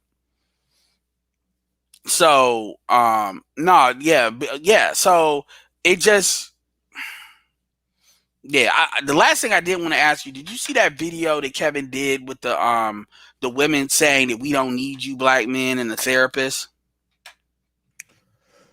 Oh, you talking about the one where she said, "Now that we're independent, why would we need Yes. it?" Like Oh that. yeah, yeah. I What did you saw think that. about that? Because that thing hit like 14,000 comments. I just honestly, I feel bad for that young lady. Let me tell you why. Because she is probably like mid 20s, and I don't think she's married. If she is, I don't know how that's gonna go. No, But she probably isn't. She's 24. but eventually, she's gonna hit late 30s, and she's gonna be like, "Holy shit! I basically signed up that I have to work until I'm 65 because I do not have a partner to do this with." And it's going to be too late by then. It's a lot of women who are in that position, and they every time they talk to Kevin, they're like, "Oh, when when my time is over, I'm gonna just go around the world traveling." Like a lot of them really believe that off of this 65, 70 they make a year, that when they're 65 and single, they're just gonna start traveling the world. Like they They they all think say they that have all dumb this shit. money. Yeah, and Yeah, it's crazy. they all say that, and it's funny Mm. because as much think about the pushback that the manosphere gives the traveling bros. Y'all niggas are lame. Y'all niggas are this. Y'all can't compete. And I'm not saying for those specific people, but I'm just saying you never hear that kind of pushback to females. In fact, there's books that have been written talking about the pursuit of happiness. Mhm. Who's the only group of men that get castigated for that? Get dick policed, black men. Mm. You're right. Black I men. don't. Do you ever hear white guys been doing it for centuries? Ever hear white women actually castigate their men for traveling? Not openly like that. Yeah, they may feel a certain type of way about it, but it ain't something that's like broadcast. I've Asian, rarely Asian, heard it. Asian men, No, Latin men, Middle no. Eastern men. Only, As the long only, as they have kids within their group, who they fuck is of no concern. You're right. mm-hmm. So the only group of men that get castigated for dating out or traveling or anything outside the boundaries of what black women think is acceptable are black men. That's called the gynocracy, folks. And guess who actually are the mouthpiece of gynocracy? Mostly black men. Why do you think that is? And that was something that I had to come to a realization to in the last like 4 or 5 months, which means so when people say like what we need to do is step up, it's not that they're wrong, but it's not but it's how they go about saying it. We know what black men mean when they say black men need to step up, and it's not what we're talking about right now. It's Mm-hmm. basically do more for black women to get them to cooperate for us because that's like the only gear we know how to push. If you do more, do you really think you can get black women to cooperate? Most of these dudes don't really believe that, but they never expect to get there. Like they never expect like think of it a high value man standpoint. What do they say? They say, well, most black men can't be high value men. Okay, so Let me ask you a question. Who was the first black president? I Barack mean, Obama. yeah, Barack Obama, right? those are Did the it trick really look? questions. Did it really look like Michelle Obama was that cooperative? No, Mm, she was cooperative for the. She was more cooperative to represent the position of a first lady than she was cooperative to him. She more cared about the image of black women, and that's why she acted right more so. That's what I'd say. yeah, it's tricky. I don't know. I don't think she is necessarily as out there as others, but No, it no. But if looked you like she got a don't know, little bit she's of more like a sassy. 92. Well, think about it. How far is she gonna be out there for somebody to achieve the presidency? But if you looked at like, oh my bad. Okay, yeah, my bad, BJS. So if you look at like the gynocracy doesn't mean that's another thing too. Certain women are a little bit more sophisticated about it than others. But if you've actually heard like Michelle Obama's work, views on black men and everything, she's like, remember her age. Remember her age. So she's more of the older school types where it's there, but it's not going to be out loud like how the younger people are. The younger women are fucking stupid. They just tell you straight up and then expect you to just deal with it. But you see it. I mean, you see it even how Obama was acting. I mean, when he had nothing but black women around him for Mm-hmm. the most part. He's the only president that had that many women around him in his staff, right? And they're all black. How many black men do you see in Obama's staff? And a few like Not many. Van Jones was kicked the He- fuck out. and you had like 50 I mean, black women really should behind have the kicked his scenes in crying the ass staff. out. And he didn't even do shit. It was like as soon as there was an opportunity, he was gone. Yep. I And, don't and, feel and bad for Van Jones. I ain't gonna Tyler lie. Washer, we ain't doing that, man. Acting president, the first elected black president. Okay. Yeah, that's what I thought you was talking about. I'm like, is he going back to that? That's what I thought. No, yeah, that's why I hesitated too. But no, we're talking about hold yeah. on. Well, let me find East's question because then he'll be like, "Fuck this nigga, I ain't doing nobody." Like, my bad. Let me get your question. No, for real, because I would be mad too. I'd be mad too if the I donate people be forgetting my question. So I get it. I have my stance pro on marrying out, but do y'all believe the young men 24-37 should hold out until 80% of these women turn out a new leaf? Hell no. Hell And no. it's not gonna be It- 80%. It's gonna be maybe 40% turning new The leaf. the thing is, at the end of the day, man, make yourself happy. That's what I say. Don't live your life waiting on black women to actually holding your breath, actually waiting for black women to get their shit together. If they don't, and they're not on your program, and they don't rock with what you do, man, do what you need to do. It's a big world. Yeah, I'm not anti date marrying out. I just wouldn't do it just because I don't. I see like a lot of issues that mixed kids have trying to fit into both worlds. So that's why I wouldn't do it. But I don't have any problem with it with everybody else. Like black children don't have issues. That's true. But a lot of times with the mixed kids, it's like they even try to be too far on this side or too far on that side. They just start Hmm. being weird. I think a lot of that happens if the parents actually really think about that. Like it's gonna be a different generation, like doing it now versus in the future, and then they're coming into a different Hmm. world. That woman of color, that person of color shit is gonna be real. And Hmm. unfortunately, you got black women ushering their shit, even though they're gonna probably get the biggest hits for that. Like as far as their lack of ability to get men and shit. I mean, you see these commercials with black men and white women now, which is a clear signal, and it's unfortunate. It's unfortunate. Like the Z's are gonna go through some real shit. They really are because they're going What? to have to pay a lot of debts that the last two generations wrote. And it's not about they should. I'm not saying that. It's just the pendulum swings. Go Talking ahead. about the talking about the black female Z's. Is that what Yeah. you're talking about? Oh yeah, well. is what it is.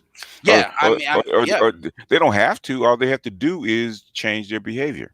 That's all it Yeah, I is. mean, if they change their behavior, they'll be fine. I mean, but they're not going to do that. I mean, Well, that's like, their in my problem. opinion, the first 5 years, Z's, those are Mm. going to be the ones that can really hit the fucking buzzsaw because they're still operating on the millennial programming and their mothers were Xers. So they're going to be the most fucked up. And But, then usually, probably what'll happen is the other one's going to see that buzzsaw they hit, and they're going to probably be like, "Fuck that," they're, and then they're the yeah. ones that are most vocal right now. Is the Z's that are in their 20s. That's Yeah, the the one most first vocals. 5 years, yep, Yeah, because they don't know where to be in that, blah blah blah. yeah, And yeah. I'm like, yeah, you need to ask your women, your elder women that shit, because they don't. What they do is they come to the men, like they come to Kevin, and then that 24-year-old who's basically a bleeding Z, and then when she tries to be cool. Cause this is the thing that got me. It's like, look, if you're gonna be honest, be honest. I'll give women credit for that, but don't try to hold it in. Then when you get mad because he pulls it out, then y'all was, well, we don't need you, cause why would we want with you? That's not what tripped me Well, out. that's the way they've been trained. That's How not they've what been tripped trained. me out. What tripped me out was in the same breath, build with us. I'm like, Yeah, Yeah, and build a build bitch. business. businesses with, build businesses with us. Yeah, in other What words, she be means on by our team. what she meant was, I have a business idea. Give me your money for my idea, and that's No, the Exactly. way it no. starts. In other words, help. Yeah, she gonna still be CEO. Yeah. Yeah, and this is why Yeah, remember what I said, CJ, as to why it's important to understand the gynocracy. Because if you don't understand the gynocracy, you're not going to understand the con. The con is always to keep you invested in the community as long as they're benefiting from it. This is why whenever you say, fuck black men, I don't know if your kids are boys or girls, but fuck adult black men. What about these boys? And watch how these chicks talk. And that tells you everything you need to know because they should have no reason to be upset about black boys. You can have your own sexual issues with black men and all that, but all of the things you've ever heard about black men, males, it has nothing to do with black boys. Yet these niggas can't read at Yeah. grade level. Yeah. I hear it all the time, and from women that from men and women that have degrees. They're not educated. I'm dealing with that with my daughter right now. She got a degree. Okay, but the thing is she's not as interested in her son's education as she was in hers, and I have to get on her all the time about it. Which is crazy because you can't say that. That's something that cannot be said about other races of women. Hmm. Like it really, you really, and because they understand the difference between because that's their nest at the end of the day. We know the dynamic. You Go ahead. you have immigrant Hispanic women coming over across the border can't speak English. They're more interested in their children's education. And it's And, not to say that shit is perfect, but mm, they're interested. yeah, they show up. They show up at the PTA meetings. They show up at the parent conferences, and the kids have to translate it for them. But the thing is that they show more interest in their kids' education than black women do with degrees. And that goes back to the men that gets chose. And here's another truth that people don't want to talk about. They sometimes they choose men that want to be with them, but you've heard it with Kevin. They're more comfortable having a baby than getting married, and then they want to sit there and go to the default. Well, he didn't. He left. No, a lot of these dudes are offering, and these women are saying no, and that's something I didn't even know with the proposal shit. yeah, me Like neither. like I had no clue. I was like, "Oh, y'all are fuck." Because see, Kevin was the thing about Kevin in the manosphere is a lot of black men don't like Kevin, and people forget that the Kevin has always had black male critics in the manosphere. Hmm. Some and before he blew up, so it wasn't necessarily them hating on him. It was for different reasons. That the hater shit is new, where people don't really know him like that. So Kevin, one of the big things people would come at him with is his kind of it wasn't even so like he was pro marriage. It was more so he was like, look, if you I'm want pro to move up in marriage. corporate America, you're gonna have to get married. Hmm. And he was also like, a lot of you niggas want to get married a lot more than what y'all say, and y'all get around these motherfuckers that are red pill, and that's fine, and I get it. But a lot of y'all be wanting long term relationships more than what y'all be talking about, and then people got mad because they saw that as giving black men an excuse to not be on a red pill shit. Well, my thing is, look, black men are going to do what they want to do. The best thing we need to do is give them the right information, and that's up to them to deal with it or not deal with it. If they want to get married, and they're gonna get married, well then you need to, give them information on how to, get the best outcome and protect themselves in that situation. Because if Mm-hmm. they're just headstrong about getting married, you're not gonna change their mind, and you need to kind of at some level respect their opinion, their decision.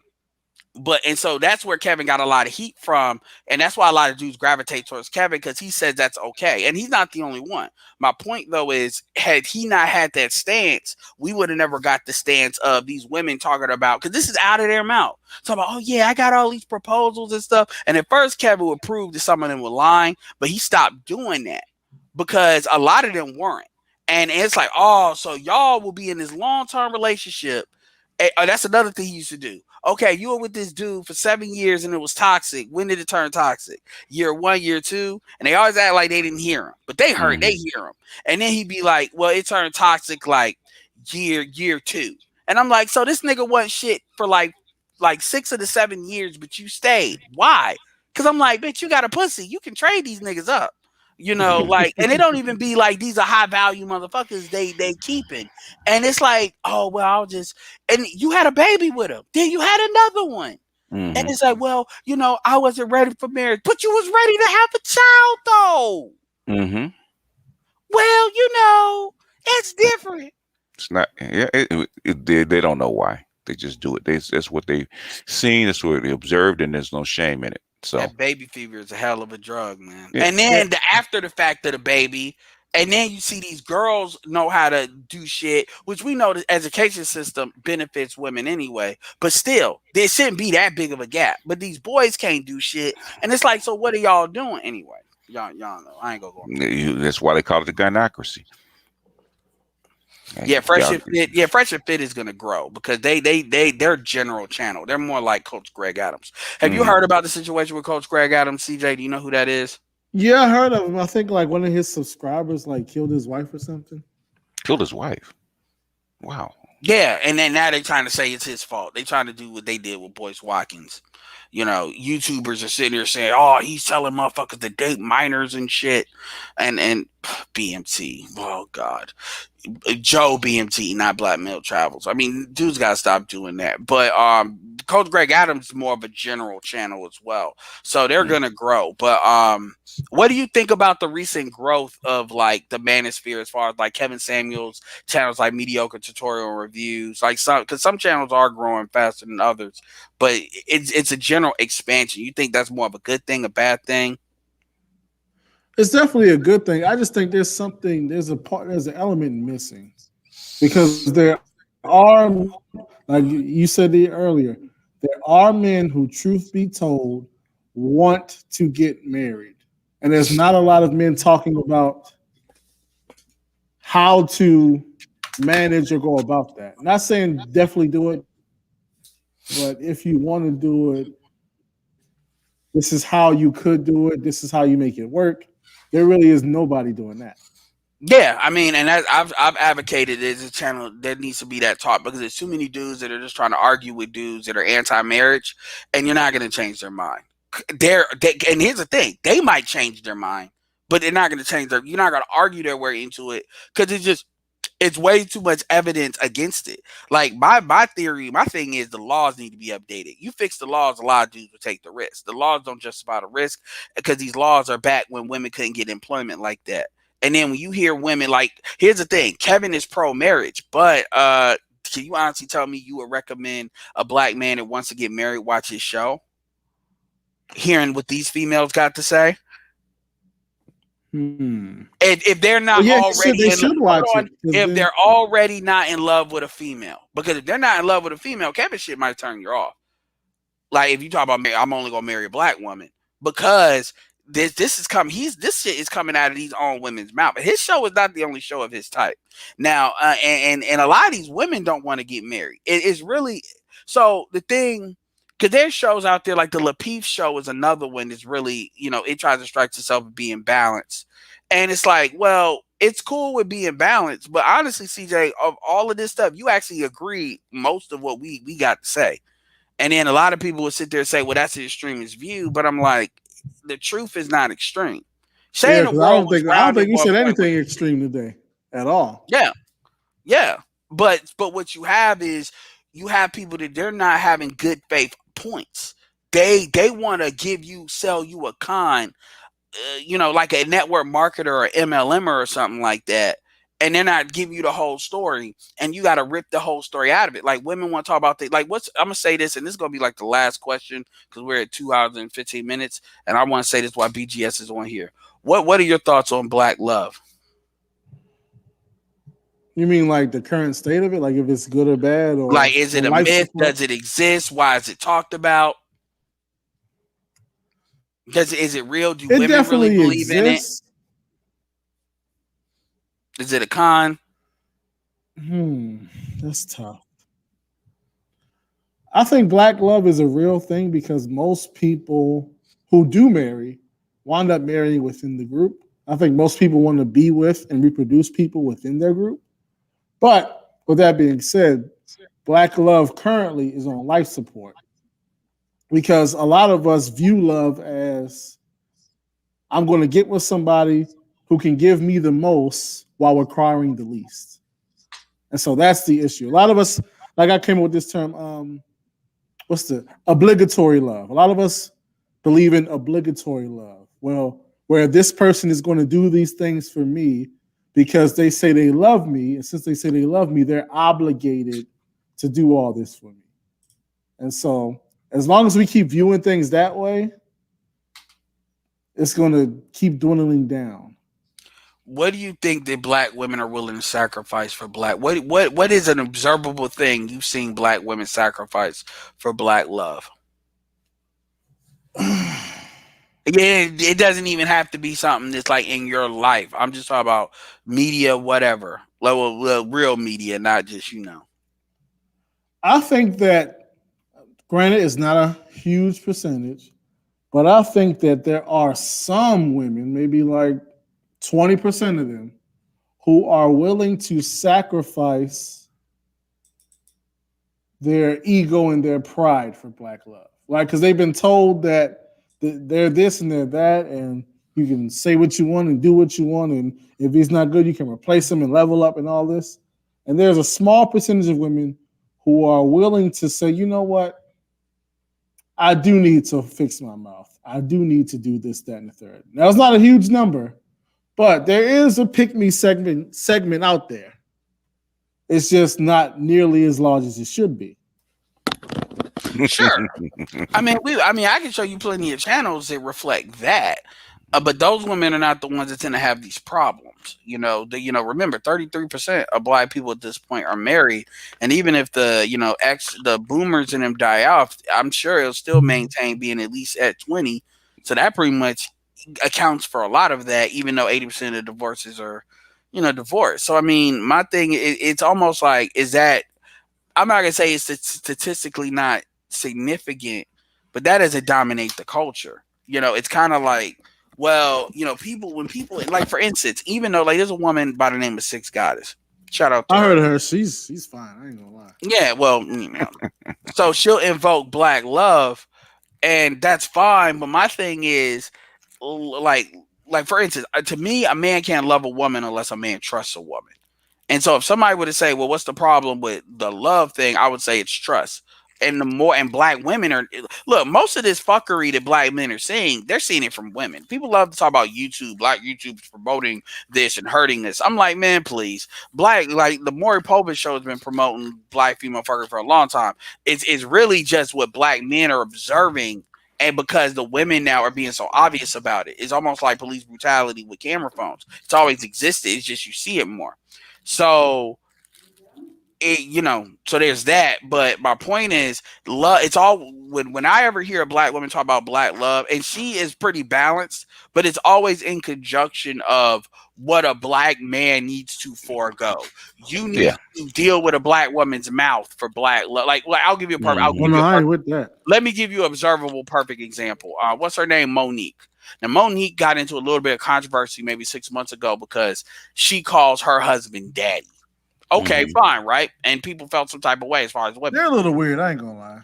Why? She seems to be submissive, but Definitely. They've been calling black women have been calling their man daddy for Yeah, centuries. So which is what's crazy. Yeah, which is yeah crazy. But my yeah thing is her explanation was what was interesting.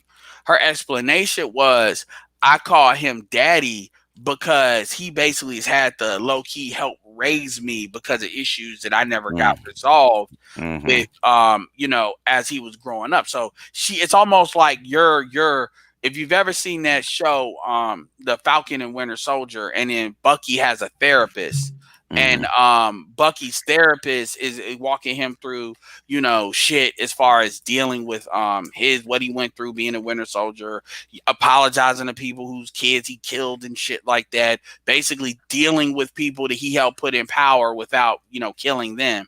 It's almost like you got to do that. Like you got to be a secondary father, man. And this comes back to why BGS gave you a lot of pushback on that, CJ, on that coaching shit. I'm not saying that women don't need to be coached on some things, but how to be a woman, a dude is not supposed to coach her on. Because you don't got these women talking about being cool with coaching dudes on how to be a man, and that's and the truth is, anyway, long story short, she said that. Then she turned around like a couple months later and said that I could cheat on him, but he can't cheat on me. she's paying.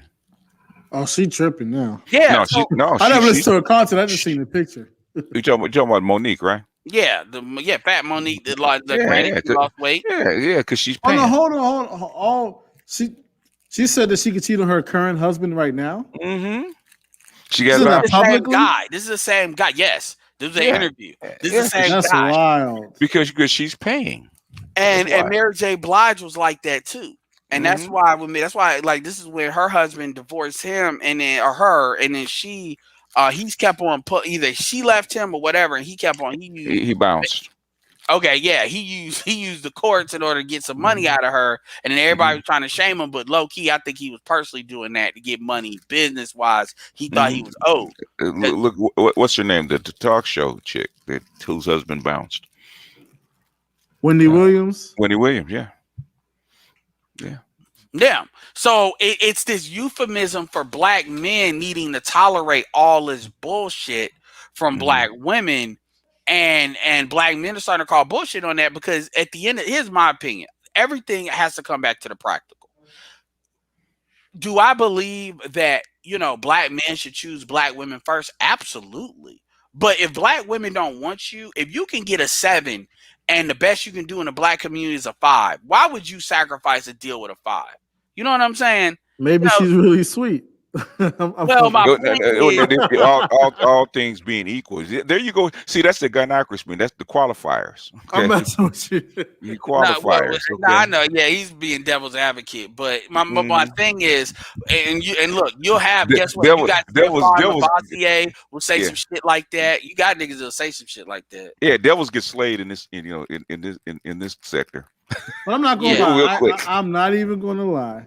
If it was a Caucasian 7 and a black 5, and they had this equal attitude, I'd take the black 5. I ain't gonna lie. I would. Oh, okay. There's nothing wrong with that. I mean, that's why you said. I already know why you said no. If they had equal BTS he attitude. bullshit. And he said that because he's probably going with that black female body type. And No. you know, All things being equal, he's going to stay within his group. That's yeah, normal. but the thing about it is the gap is wider than that though, and it's It would- not all things being equal.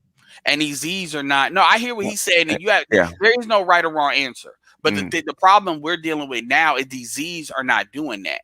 Like the Z's are not doing that because, quite frankly, all of the credit card has been maxed out from the Xers and millennial generation. So they're not even looking at the black woman like that anymore, unless they're like operating on a different level. So it's not so. And so what's happening is these women are looking to us to basically tell these niggas they need to be with black women. And quite frankly, we're like, look, you need to fix your product. Like if you want, but like we can get them within a certain gap. If it's like one, like okay, a 6 or a 7, should they choose black? That's reasonable. Even the 2 gap thing you said, that could be done. But the shit that we're dealing with right now, that's like a 3 or 4 gap at this point. If you count attitude and you count resentment and shit, we're Oh not yeah, even talking no. about. The attitude is a deal breaker. Yeah. So even people in the chat are talking about fair enough with what you said with the 5 and the 7. But we're way past that now. And at this point. And so if you're gonna get that in alignment, the thing about it is when when it comes to black men, it's easy telling a black man he ain't shit and he need to get his shit together. I mean, if you listen to how Kevin talk to black men, Kevin don't play these games with black men like he'll play with black women. He don't talk around the shit. He'll tell you straight. Like, go look at Kevin's earlier work. He'll be very direct and on point with black men. And he very zero tolerance. Women, he gives them a lot more rope than what you see. In fact, the last show he did yesterday, Kevin was wilding out. Kevin was acting like the parodies that parody him. This motherfucker said that, on Tinder, this is why these dudes are swipe lefting with you all, because you all are swipe left and a swipe right, but you all are not swipe wife.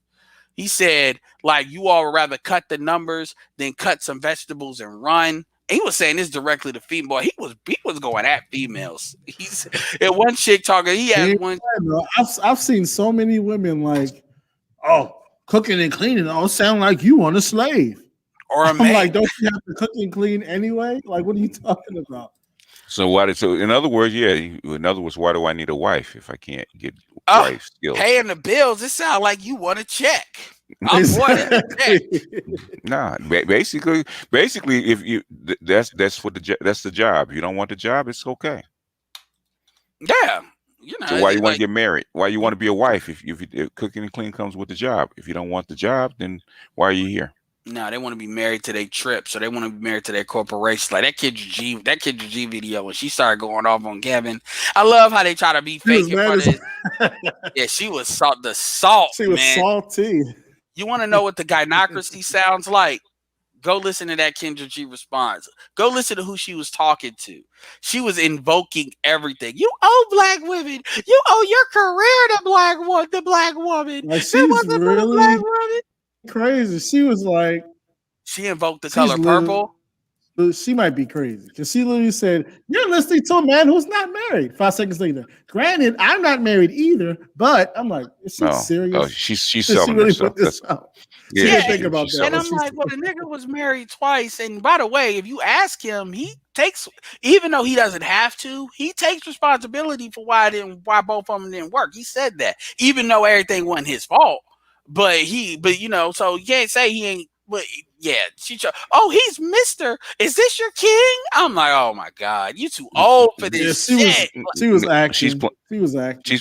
She's playing to her base, and that's what they believe. That's where they've been trained. So if you want to sell yourself, you got to sell what, Edward. You got to sell the product that people want. No, you're right. And even with look, perfect example. Let's put a man on it, Joe Budden. If you look at that interview, did you see that interview with him and Joe Budden? Yeah. Oh yeah, I couldn't wait. I as soon as that dropped, I was on that. Yeah, I saw it. Everybody wanted to see it. Everybody talking about it. That's why they were doing way more listening than they were talking because they agreed. But Joe Budden. But here's the thing: even them, they were jumping back and forth in marketing mode because you could literally see how this is how you talk to black women when you try to sell some shit, which is like 90% of how they act when they're on. And then this is how you gotta, so they knew the difference, but they kept jumping back in it. Like even when you try to have dear mama say, yeah, man, I know women that get in the mud, but you act like that's all of them. It was funny. It was good. You can tell that they're like, oh, this is getting too close to the line, even though we agree. But that's in front of the camera, and then I'm sure as soon as the cameras turned off, there's a whole different discussion. Even that Saweetie shit, how did you like? And here's what's crazy. That's the biggest thing that people are upset about the whole. If you go to Twitter and all, it's that he says Saweetie is an adjustable sex, which by the way comes from BGS. There's a couple of things Kevin says. The sign language comes from BGS, and then the even though I don't think you called it sign language, that was smart with that little add-on. Oh, I mean, he's done it. I always with Kevin. He's always asked me, is it okay to add on to what you said? I said, shoot, man, go. People are supposed to add on to what I say. So. I know that tickles you when you hear him throw that sound like it's oh yeah, that's funny. Like, it's funny. Even with I know it particularly tickles you when he started throwing it at the white women. Oh yeah. Oh, that's yeah. It's really funny. You know, so I get a kick out of Kevin, man, because there's a lot of stuff that's come out of my work that Kevin uses, which which is what he's supposed to do. He's actually a good representative of it. So I'm not actually encourage it, man. I'm not mad at it. I'm Yeah, gonna I'm encourage just it. letting him know. So it's like, because a lot of people will think, and this is not to throw nothing at Kevin. This No, is to say that people don't understand. Kevin doesn't bring out everything. no. Like, there's shit that he hasn't talked about that if he really wanted to have, like, God forbid he start to bring out Shahrazad Ali. God forbid he start to really bring on Dr. Son Johnson to let you know there's academia behind what we talk about.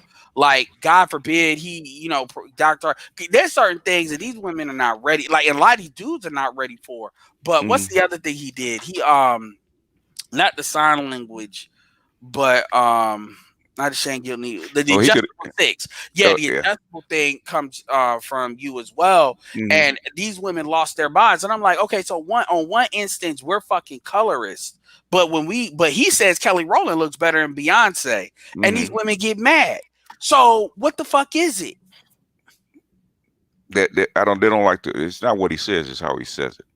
Or it's the fact that he's saying it. Like, oh, well, Yeah. she's just Yeah. I'm like, she's Yeah. mixed. I mean, if you actually see Sweetie without makeup, I mean, Sweetie's cute, but Sweetie ain't like, She's a 6. I Yeah. mean, CJ, you know the dudes I haven't seen her without makeup. So I ain't gonna lie, when I first heard that comment, I was like, he ain't really say that because she's bad.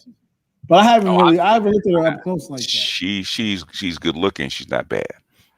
Yeah, keep And in she- mind, and she- BGS is from I'm California. just going off of the pictures I've seen. I haven't really looked at it like that. I've seen close. even at her best, she's not bad. She She's good wears looking. makeup very well. No, I hear you. She wears makeup very well.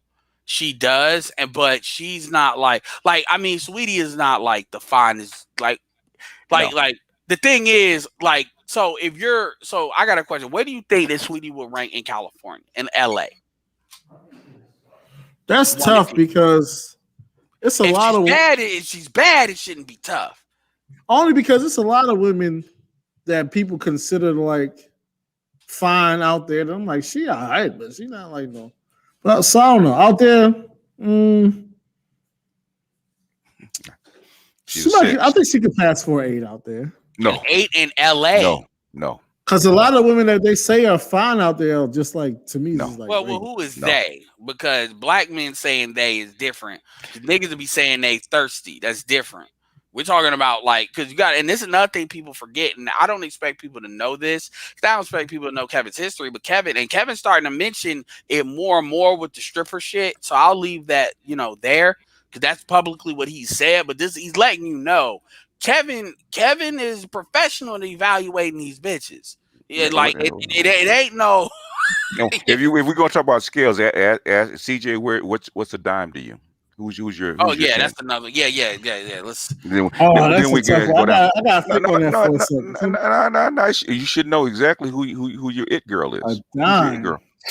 Who's your it girl? Who's your it girl? Who's your imprint? What's your it girl? I'd probably say Honestly, I gotta think on that. Who do y'all think is a dime? I gotta think. No. Oh, there was not a dime. In other words, if there's one woman that has a hall pass, she can get it just by a word. Who is she? Come on, man. It ain't that hard. Stop being politically correct. I'll probably say like a what's that girl's name? I mean, you can do celebrity, anybody. We just need a anchor point. Don't worry, it don't matter. BGS is got some of the highest scale of anybody I know. This is chick on she used to work for Hot 97. Her name is Scotty Beam on social media. To me, she's bad. Okay, let's make it easy. What would you rank like Lori Harvey? Lori Harvey is easily a 9. She's gorgeous. I ain't gonna lie. She's 8. She's up there. 8. 8. What? Her mama's is a 9 when she was younger. Lori Harvey's not her mama. I told you BGS is scale. See, Jim Rat, Scotty fine, ain't she, bro? Nah, this chick is Kerry Washington. Kerry Washington is no younger. She was up there. Kerry Washington. In fact, my daughter's similar to Kerry Washington. She's about a 7 + 8. Tika Sumter, yeah, she's up there. Well, she's about an 8, I Tika think. Sumter's a 7. See, yeah, Scotty crazy. I told you, Scotty Beam I mean, is is this who fun. is this who we're talking about? I just want to be clear before I start saying some shit. Which one? Is this Yes, guy? her. Yeah. I mean, That's your it girl. She's all right. Yeah, did you notice how he said all right, didn't apply a yeah, number to that one? yeah. She's all right. She's gorgeous to me.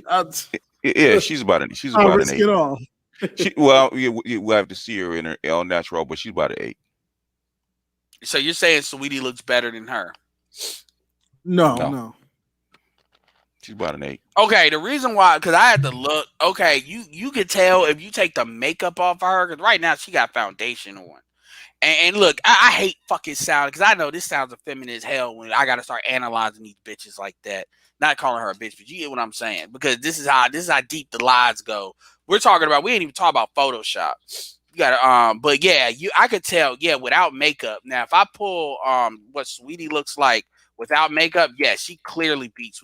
What do you think Alicia Keys is without makeup, CJ? Have you ever seen Alicia Keys without makeup? Yeah, I the think thing about Sweetie, like, I think she's not wearing it overall. So yeah, I'll say Alicia Keys about a 7. 6. Oh, I got some. Yeah. Oh, yeah. Okay. Time out with this. She's the ultimate adjustable, upgradable 6. See, the problem is in most people's scales, like 6 is really like it's only like 7 is like cute. 8, 9, and 10 is what's reserved for beautiful. So when you say like 6, you're really kind of saying she's more average looking. Yeah. Basically, average is 5, 6 is cute, 7 is pretty. That's why they lost. So you got motherfuckers that are quickly talking about their dimes and shit when they're ugly. So Sweetie. Even with makeup, Sweetie is not. Morpheus, you tripping? Scotty is fine as hell. See, Morpheus, I'm not. She fine. She can be an 8 and be fine. Fine. Basically, fine is 8 is in the top 10% of women.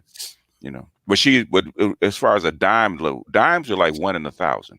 Yeah. She's not 1 in 1,000. Because you take the wig off and stuff like that. She's not 1 in 1,000. Yeah, Sweetie is definitely Sweetie is not a dime. She's not a 9. No, even with the makeup, Sweetie's not that. All right, I got it. So now, yeah, this is a comparison. Yeah. Boom. Yeah, even with makeup, Sweetie's about a 7, even with the makeup on. You see that? You see when that's what she really looks like. So you telling me that's an 8? No. On the right? No, you got me there. You know what it is, CJ? Exactly. Yeah, I'll give you that. You know what it is, CJ? She gets the light skin point. That's probably what it is. That's probably what it is, because and the fact that she's small, that helps too. And then if I bring up Kelly Rowland and put Kelly Rowland without makeup, it don't really drop off like that. Yes. What would you rate Sanaa Lathan? In her prime? In her prime, Sanaa Lathan with those lips, probably about 7, 8, somewhere on there, about 8. Yeah, her prime, she was. What about Megan Good? Megan Good is a 9 in her prime.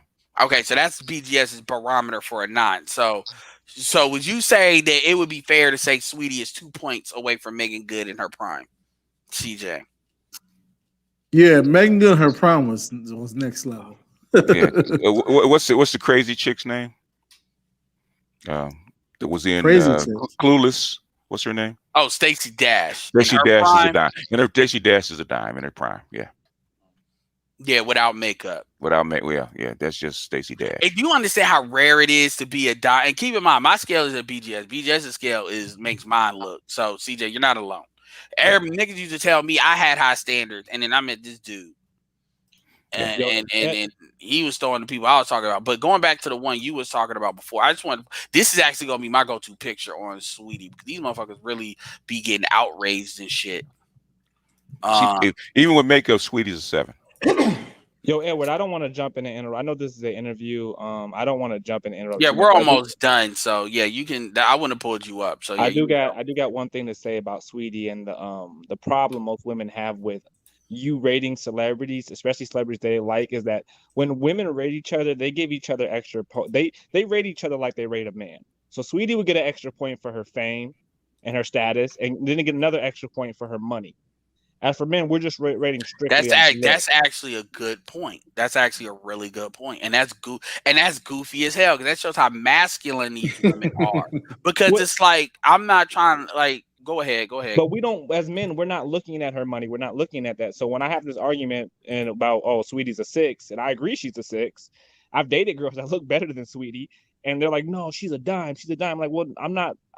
She's she's a celebrity and all this extra stuff. Like, I'm not giving her points for being a celebrity. Yeah, I'm not giving her points for having $1 million. I'm giving her points just off fucking value. And she's a 6.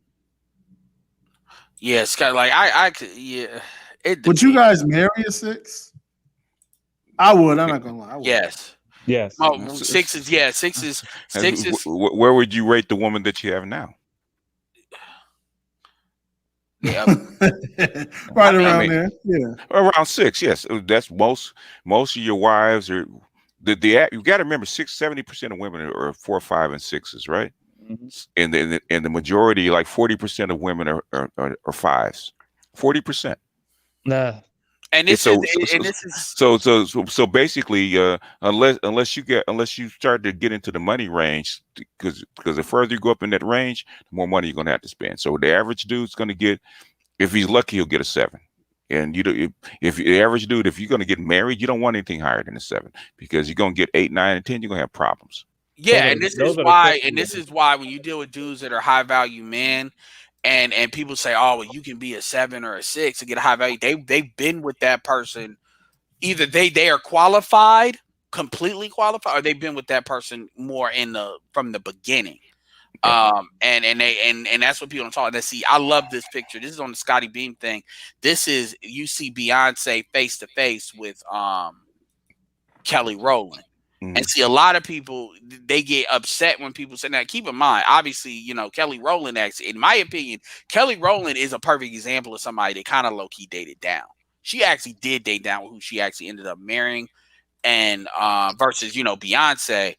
But Kelly Rowland's never brought up when women say that. But if you actually look at Kelly Rowland's face, if you take makeup off, she doesn't lose a lot of that. That's what I'm saying. And if you notice, black women don't really gravitate to Kelly Rowland, even though black women more have the complexion of Kelly Rowland. And see, this lets you know when they try to blame us on colorism and shit like that. Same thing with Remy Ma. Black men support Remy Ma a hell of a lot more than black women do as far as their music career. They gravitate towards the lighter skinned women. Cardi B, Beyonce, that's not so, and that's on them. And see, when you understand that the black community is a gynocracy or a matriarchy, then you start to understand that a lot of the influence that black women like to blame black men on to say, oh, well, we're this way. Think about it. They'll say they wear weave, but when they're trying to escape shit because black men like it, then they'll turn around and tell you that they wear weave because that's what the fuck they want to do. Or they'll tell you they do a lot of shit because it attracts black men. Then they say they do it because they want to do it. Well, which is it? Like them eyelashes, because I ain't never heard one man say they like them shits, but they keep wearing them. Those eyelashes, oh my god! And most dudes don't like rainbow color weave.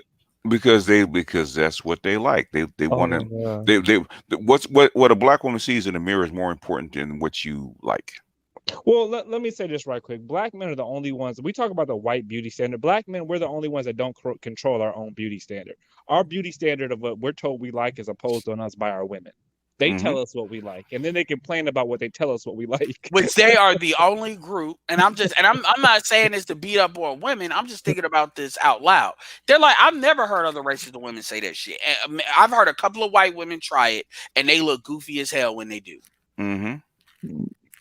That's a fine woman right there. I mean, I get this is your preference, but I got into an argument with. I can see why people would say she's like a 6 or 7. I can see why people would say that. She's not 6. Hell, she's not blind.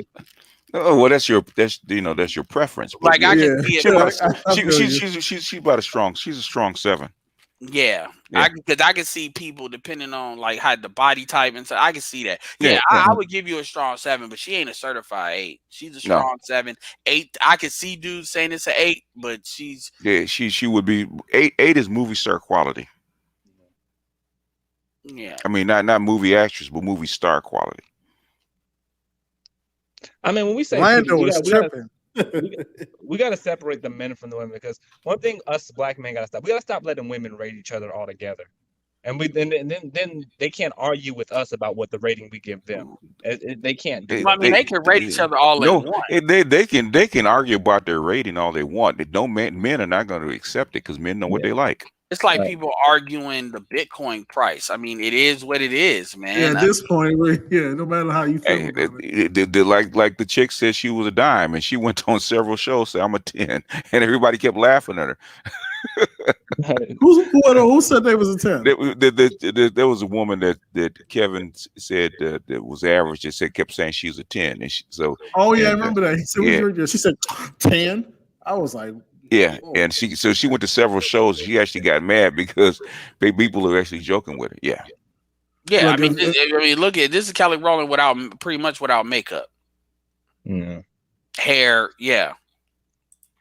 and Kelly Rowland's I think like 40 now. Yeah, probably around there. 40 having kids, but like I said, so yeah, but people don't really talk about Kelly Rowland like that. Like how many women look like this pregnant? She hasn't. Yeah. Selma Hayek a dime. Come on, like let's. Selma Hayek. Have you ever seen Selma Hayek in person? At her prime? No. Have you seen Selma Hayek in person? No. Selma Hayek is a dime, man. Trust and believe. I know. I have a coworker looks just like her. Right? That she's a legitimate dime. Don't get it twisted. Meet her in person. Yeah, a lot of these people are it's kind of like, your popularity. It's like women would say, oh, Lil Wayne is this because Lil Wayne is popular. And I'm like, well, that doesn't matter. But this is how women view men. They view men through a lot of the intangible shit too. Money and shit. Well, money's tangible, but you get what I'm saying. And that women don't have the ability to occupy that. See, this is Sweetie. This is what a lot of motherfuckers are looking at with Sweetie. Her is she really glammed? Yeah. Yeah, Sweetie really glam looks very good. But when you but you're not waking up to that every day. And here's my thing. This is not me. We're not trying to, because the breakdown try to pull on is the rating system just another way of bashing women. No, it's like y'all don't all get, just like how dudes see this. Women think they should just be able to just speak shit into existence. I'm a dime because I just will myself to be a dime. I mean, you understand the level of narcissism you got to occupy to even think that way. And here's the thing: ultimately, that fucks you up.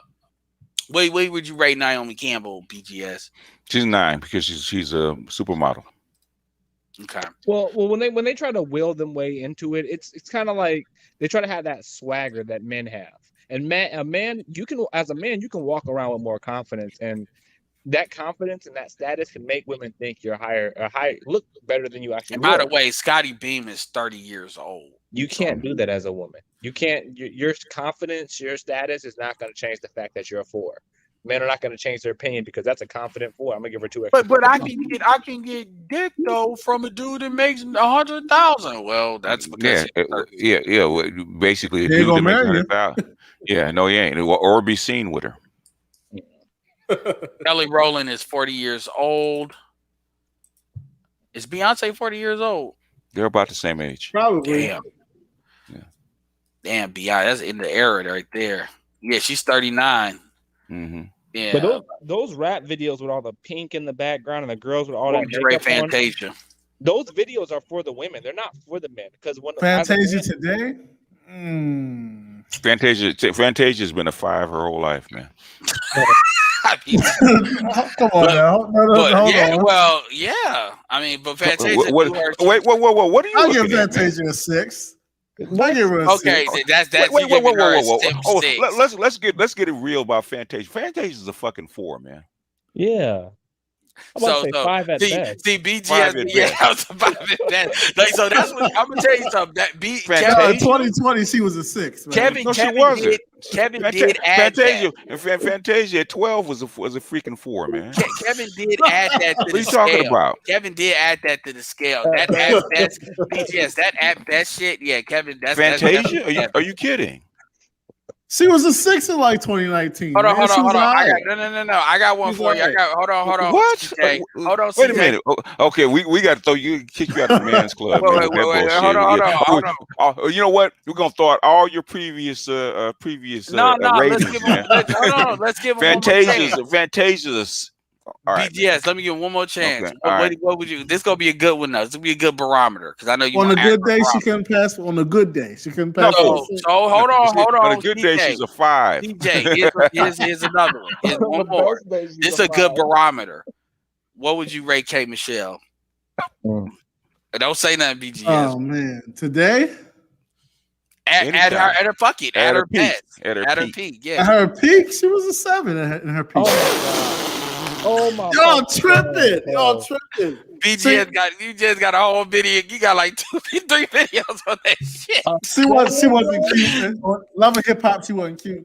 She was ratchet. I'm talking about just her look. She was all right. No, hell no. No, she's a 5. This is how Kevin. By the way, this is in line with how Kevin thinks. Not Fantasia, but she had to tell her record company she needed bolt-ons. She needed a whole bunch of work before she would even be in public for them. Well, BGS, you have to be fair. You're from California. No, and there's a lot of beautiful women in California. Most black women are ugly. Like 90% of them. I said they were average. I don't care about that statement. Even in California, 70% of the people women are still average. Yeah, but that's 20% better than most of the country. So we'll see. No, I'm talking about average. You got some ugly. You got a bunch of ugly women in California. See, now this is gonna be hard because BJs don't like white women like that. So and keep that in mind, CJ. Keep that in mind, CJ too. He has a preference for black women, so I want you to understand that when BJs is rating these black women. I know Archer said shit he said, which white woman would you say is like a 9 or a dime? No. Is it 9 or a 9? I'm gonna ask BGS first. I know that's. Oh yeah, no. What's her name that plays Black Widow? She's probably about. Oh, Scarlett Johansson. Johansson's about a 9. Scarlett Johansson at her peak. At her peak, yeah, damn near 10 at her peak. Danato said, "What about Jessica Alba?" I was about to say Jessica Alba's about an 8 plus, close to a 9. I would say the Wonder Woman now, Gal Gadot, is about a 9. I give her a strong 8, but I get why. No. Look at Gal Gadot, man. Gal Gadot actually won Miss Israel. She's a 9. BGS. What about that girl that played on Ted? I don't know her name. Ted. What about Margot Robbie? Her name. Margot Robbie. Oh yeah, in that movie with Will Smith, she looked good in that movie. I don't know if she was like what's her name that played the daughter and Married with Children? She's about 9. What's about Al Bundy's wife? At her no, not the wife, the daughter. At her peak. At her peak, yeah. Yeah, black women that wanted to look like her. But yeah, Wonder Woman is a 9. Have you seen Gal Gadot? Yeah. Well, like I said, he gave that she won Miss Israel, so I can see how globally she would be received as that. Christina Applegate is who he's talking about. Okay, I mean, so anyway, but those are like the like Christina Applegate probably either could have been a 10, as far as they're concerned. Yeah. But yeah, man, like K Michelle, like, and again, you gotta look at. Here's the thing, CJ, keep this in mind: K Michelle without makeup. That's what we're talking about. We're not talking about K Michelle glammed up. You've only seen Elizabeth Olsen is solid. Yeah, but she's solid. She's got it. She's in that 8-9 range. Yes, I'd say 8. I'd say an 8. But you got to keep in mind that we're talking without makeup. Same thing with Fantasia without makeup. You see Fantasia glam. You ain't never seen Fantasia without no fucking makeup. Oh, Fantasia, I got your back. Don't worry. I know. And shout out to Fantasia because Fantasia at the point. You take a whole lot of work to give Fantasia to be a lot of work. If Fantasia was, and by the way, Scarlett Johansson was, if you look at Scarlett Johansson was back in Home Alone 4, which a lot of y'all didn't watch, her face took time to grow into her lips because, she was not what she is, but she grew into what she was. But my point is, Fantasia, her first iteration is Black Widow. Yeah. No, I'm talking about Home Alone 4. See, Yeah. she went through the island and all that. See, Scarlett has had work done and she's had a breast enhancement and breast reduction too. Because if you look at the island came out in 2001 or Mm-hmm. 2003 or five. Uh-huh. I think it was 2003, and then that's when she went into Black Widow. I remember that because that was the original Mm-hmm. episode one. Star Wars came out in '99, and then the Island came out like 2001, 2002, and that's like I think what she was, but she was like too dolled up, and then Black Widow is probably more accurate to what she looks like. Now, Mm-hmm. as far like we ain't gonna go through everybody. I mean, it is what it is. But my point Yeah, is with Fantasia. she was still a teenager. Yeah. If Fantasia was like arrogant like a lot of these women, she wouldn't have the dude that she has now. The only issue she had with that dude is she was afraid that he tried to get her money and then he signed that prenup, and then Mm-hmm. that wasn't a problem. But if you look at the dude she actually has, she's overperforming in that way because Yeah, she's she a is. singer. So, but if you compare her to like women like Keisha Cole and all of them, look at what they with because they want to get the best of the best. Even when you compare like a woman like Megan Good on the other side of that spectrum, Yeah. they knew how to exit out. A Yeah. lot of these women don't know how to exit out because again, their mentality. Yeah. This ain't about like doing what black men want. I mean, in the long story scheme of things, these motherfuckers, and what do? They start dating younger and younger and younger and younger. Look at Nicki Minaj and what she ended up with. She Yeah. ended up doing worse than what She she she started. she cashed out too late. Yeah, she keep going down. Yeah. Yo, what do Because y'all think of Zaza Beats? What Zaza Beats, yeah, Who's about that? an 8. Yeah, I give her 8 9. I never heard of No, her. I Nah, wouldn't give her 9. They'll give her about 7, 8. She's like yeah. It depends on It's what her 7, 8. personality. Yeah. Solid 8. No, that's the Solid 8. chick Oh, from Atlanta. yeah. That's the chick from Atlanta. Yeah. She's 7, 8, somewhere She around also there. was in Oh, the Deadpool. dude's girlfriend? Yeah, She was in Deadpool too. Deadpool yeah, 2. yeah. Yeah. Oh, Yeah. She's Yeah. a She about 7, 8. 7, She's 7, a 8. Yeah. strong 7, 8. Yeah. Yeah. She seemed like if she got more of a cool personality, not a crazy one.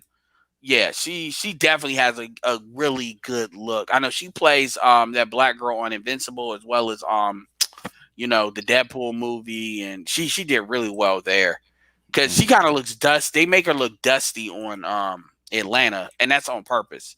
But I hate to say it like that, but they act like none of them ain't got no money. But if you see her on Deadpool, that's like really good.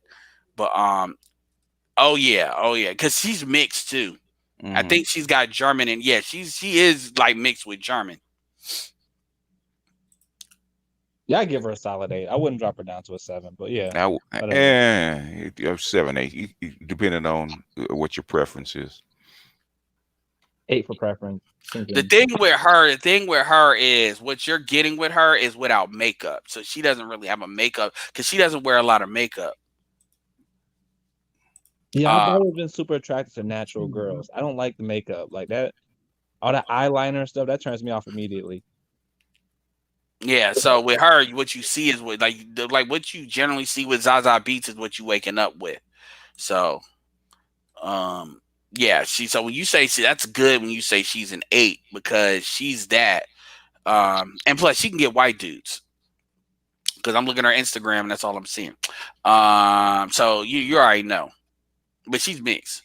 And that's what I'm saying. My biggest thing with Sweetie is like y'all are really going to bat. First of all, Kevin's opinion, his opinion. Why do y'all give so much a fuck about what a 51-year-old is saying about a random bitch that you ain't even seen? As far as in person. But I'm riding for Fantasia, man. That's a good question. That's a good question. because there was a lot of dudes that lost their mind about that. I mean, I get the women with their audacity bullshit. I mean, the gynocracy is strong with the black folks, man. yeah. Well, So lot- anyway. Yeah, so a lot of- anyway, yeah, we got 3 minutes left to 3 hours. We done did it. It's been good. It's at 5. Archer, you had something else to say, and then Yeah, I we was just gonna final jump in and thoughts. say a lot of black men are afraid to actually disagree with black women or be against their narrative. So that's the reason why a lot of them come at anything black women here that they don't like. So it's not really they might even think she's a 6, but they're gonna agree with the women and be like, oh, how dare you say that? Because they're just suckers. Was that and black? I mean, I get black, and this is one thing you tell black women. Like black men are never gonna tell you everything if they try to get pussy, because why would they throw pussy on the table? But when we're outside of that context, dudes need to start asserting themselves more. Now, I'm not saying it's gotta be on like kid shit like this, But like when it comes to bigger things, like you all got all these complaints, but at the end of the day, you all are making the decisions that's leading to your outcomes. It ain't nothing's being done to you. Like 80%, 85% of this shit you're creating on your own. Like, and then this is what these women talk about. Well, we want to be equal to men. You all are not equal to men. You all have more rights than men in this country.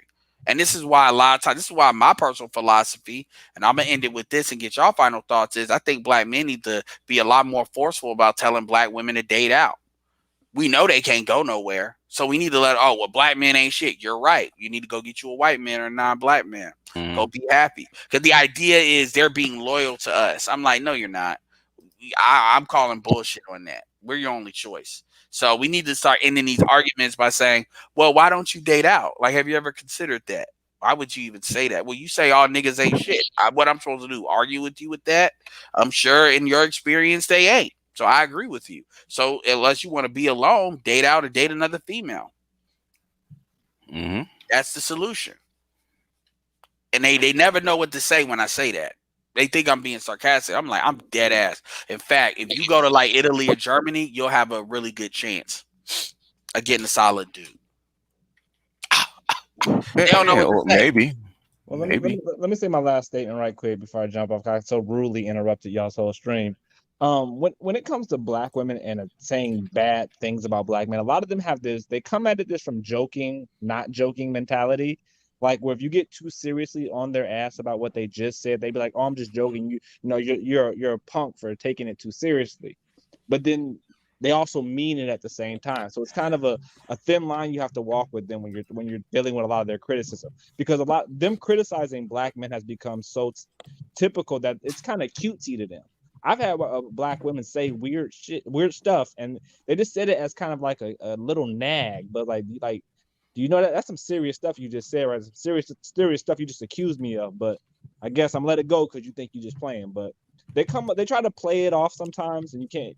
It's a thin line you got to walk on. So I get where you're coming from when you said when the girls say why would you even suggest that? But you gotta let them know like I'm dead serious. Why don't you date out? I know you acting like you playing, but serious at the same time. So I'm playing and serious at the same time. Go get a white man. Oh yeah, no, I take it very when they say niggas ain't shit. I don't argue with them with that because I ain't got the time to argue with them. If niggas really ain't shit, date out. Go into free agency because your free agency value is what your real value is. Yeah, market decides. But see, they don't do that because they know what time that is. They know what time that is. So, and dudes need to start letting them know. Look, we know we are only option. So all this bullshit, and we giving you all these little accolades and shit. Me as a black man, you being with the woman that you're with, CJ. There is value in that because you didn't have to deal with all that shit. You could be like all them other niggas, and you could have walked off like they say all them other niggas do. So a lot of times women take shit for granted, and they'll be in these relationships, and then they break them up because they get bored. And then they realize the dating market. Look, I tell you, dating market ain't shit. If you got somebody, he ain't whooping your ass. He ain't dog walking your ass by cheating on you. Then you need to work with what the fuck you got. Because trust me, that's what's waiting for your ass in these streets. Just ask Nicole Murphy. And they ain't gonna realize it till they go back out there. Then it's gonna be too late. Yep. And then by then, another chick would have picked up that dude or that dude. Yeah, because they was waiting for you to. They was waiting on them anyway. Yep. And see, that's what nobody. And then you'll have women that'll say, "Oh, I don't like these niggas cheating," but you don't want to do that women don't want. So it's like, how is he supposed to communicate that? And so it's that double talk. And like I said, there ain't no older women. It's like, little girl, shut the fuck up. See, that don't happen no more. See, that's what black men used to lean on is the older women to check these younger chicks with that shit. But we ain't got that no more. So now that's like the last cultural like tether that really kept women in line. So now you see these women spinning off like rogue moons and shit. They don't know where the fuck they going. And then it's so bad that they'll get on the show like Kevin and they'll see that 20, 30,000 people is listening and they'll just tell it. And it's amazing how matter of fact they are about it. And sometimes Kevin's got to drive it out of them, but they can they can hang up. They never hang up. You notice that? That attention. They gotta have it. They like Kevin got to hang up on him. Like on Instagram, they never hang up ever. Last thing, have y'all seen these parodies with Kevin? Yeah.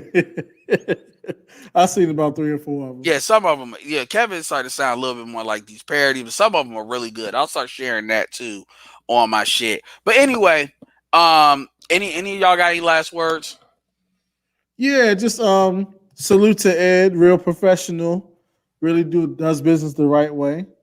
You know, it helps black men be able to collaborate and grow more when we just do things the right way, reach out, okay, we're gonna do this way, and then it just gets done. So yeah, salute to Ed, stand up dude. Absolutely. I appreciate that.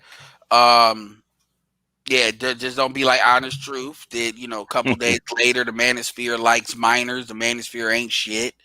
You know, but I didn't give him an interview. Like, he fucked up. See, he like people be acting like people don't be scanning people's channels or listening to people at two play. I would have interviewed you irregardless, but I wanted to let people hear stuff out of your own words and not like, oh well, it's the gynocracy. Da, da, da, da. That's not fair. But so this is how he sounds is reflective of the videos I've seen. I've seen about 5 of them. So Mhm. anyway, y'all make sure y'all subscribe. I'll be sharing this video as well as the some of his other videos in the next week or two. Something that strike my fancy. Obviously, if you want to talk to BGS, if you want to go to that shatter point, and talk to all the guys and then promote your channel, I'm sure BGS is cool. I But had no problem with it. Yeah. just Okay, understand yeah. Coliseum is the Coliseum. So you got Charles, you got all them motherfuckers in Yeah, well, your notions of what you believe will be tested, man. And you got well, Judge a Dre. lot of guys don't like their worldview being tested, man. I just had to do with my last shatter point. Dude kept coming up. I said, okay, me and you by yourself. And I went through everything he thought about me. He said, okay. I went through the whole thing for about 30 minutes and he had nothing to say. I said, okay. I said, did you get everything you want out? He said, yeah. I said, now you got to go back and do some work because Yeah. what you think is not gonna work because you never really thought about it. Like I'm gonna tell CJ, well, CJ, I give him a break because he just really started, so The he's only few feeling his way things around. that'll fuck you up, everything is pretty much good. The Fantasia shit, I leave that alone and just accept the L on that. And I'm Yeah, and, riding for it. yeah, you ride for it, man. Go ahead, man. Somebody then got that you. brick, yeah, and then that Brianna one with the thick shit, yeah, because Archer gonna be a lot more vocal in there on that shit. Hey, we got your Those preference. those are the two things. Everything else, you pretty much within range. It wouldn't Yeah, be a problem. yeah, but she got bolt-ons, man. She's not. That's a lot of ass that she added to And keep Yeah. her yeah, from there's that a big. there's a lot of black men that And I fetish. don't know why they added to be that big. Like because you because because going she's overboard. she's going for the fetish market. There's Yeah, there dudes is. that like they want them fat but not fat. In other words, they want them with this humongous cartoon ass and a little bitty waist. And basically, man, in nature, you don't find chicks with that little bitty of a waist and I those mean, big yeah, old she hips got and a ass. mill. Yeah, she got Yeah, a mill. it's too So big. It's too big. Yeah, clearly, yeah, she got a mill. So I ain't gonna hate on that. But yeah, but that Fantasia shit, yeah, you do that, they gonna get yeah. you. I like the new term they call for chicks doing that. They call bolt-ons. Yeah, She got they gonna. bolt-ons. Other than that, everything else you actually pretty much within range. But that Yeah. shit, you try to say I'm riding for her, like. And when that's that gynocracy ride for him, man, the average at best. But shout out, but you know what? Shout out to I remember because shout out to Fantasia because she ended up getting married. She ended up, she's actually a great example of a woman that can kind of make the right decisions and create really great outcomes. Yeah. And so I'm actually happy she ended up the way she ended up because I Yeah, she remember got her mind right real well quick. She got a yeah, mind. She found a dude that was rock with her, and she don't mind yeah, financing the relationship.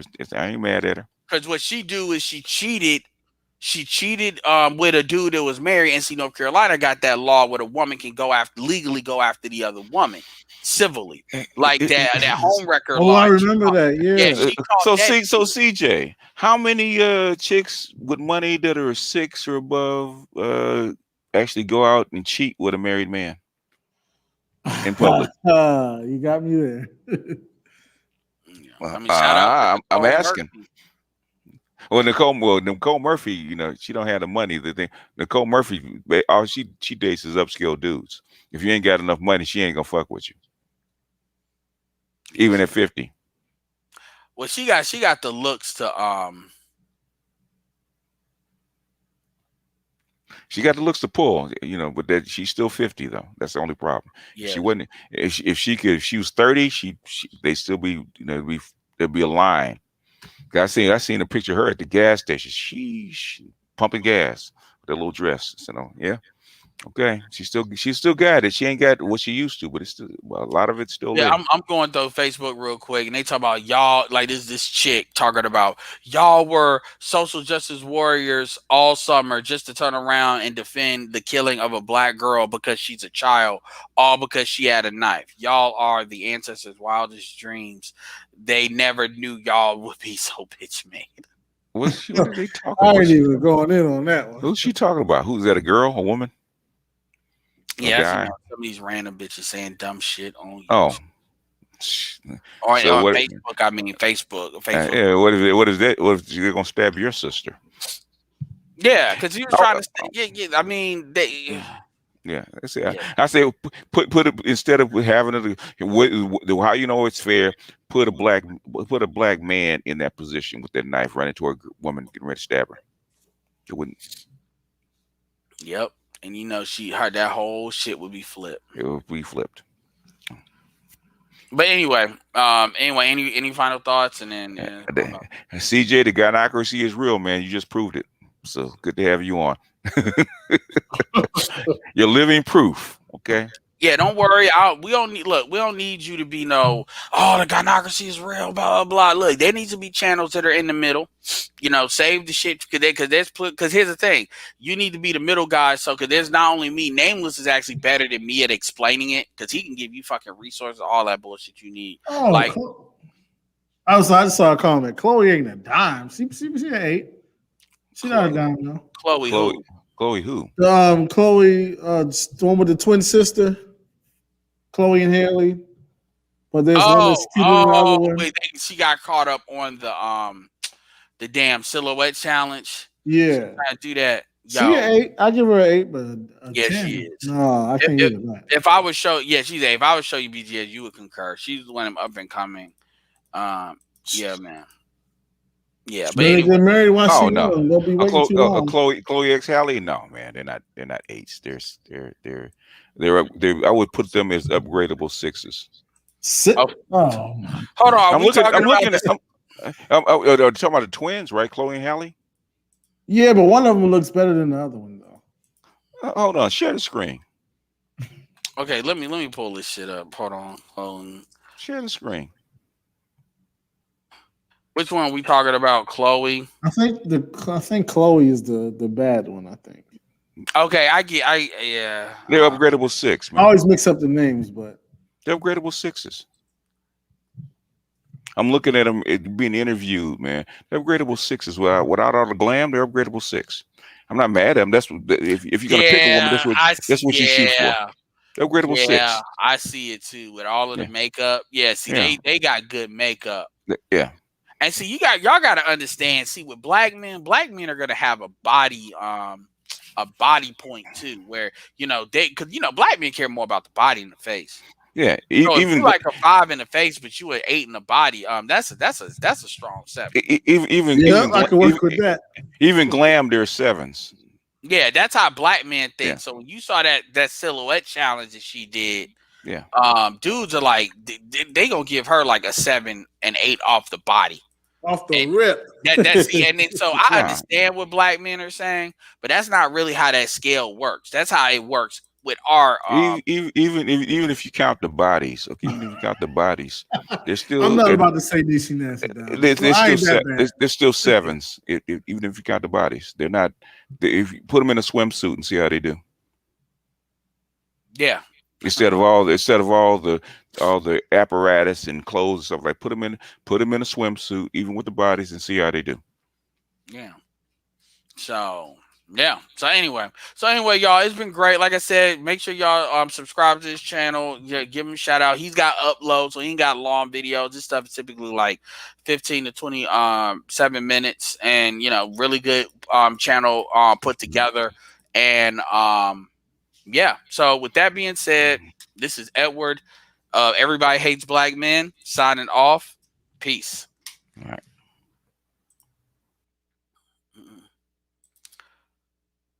Uh oh, she just revealed more. All right, peace out, y'all.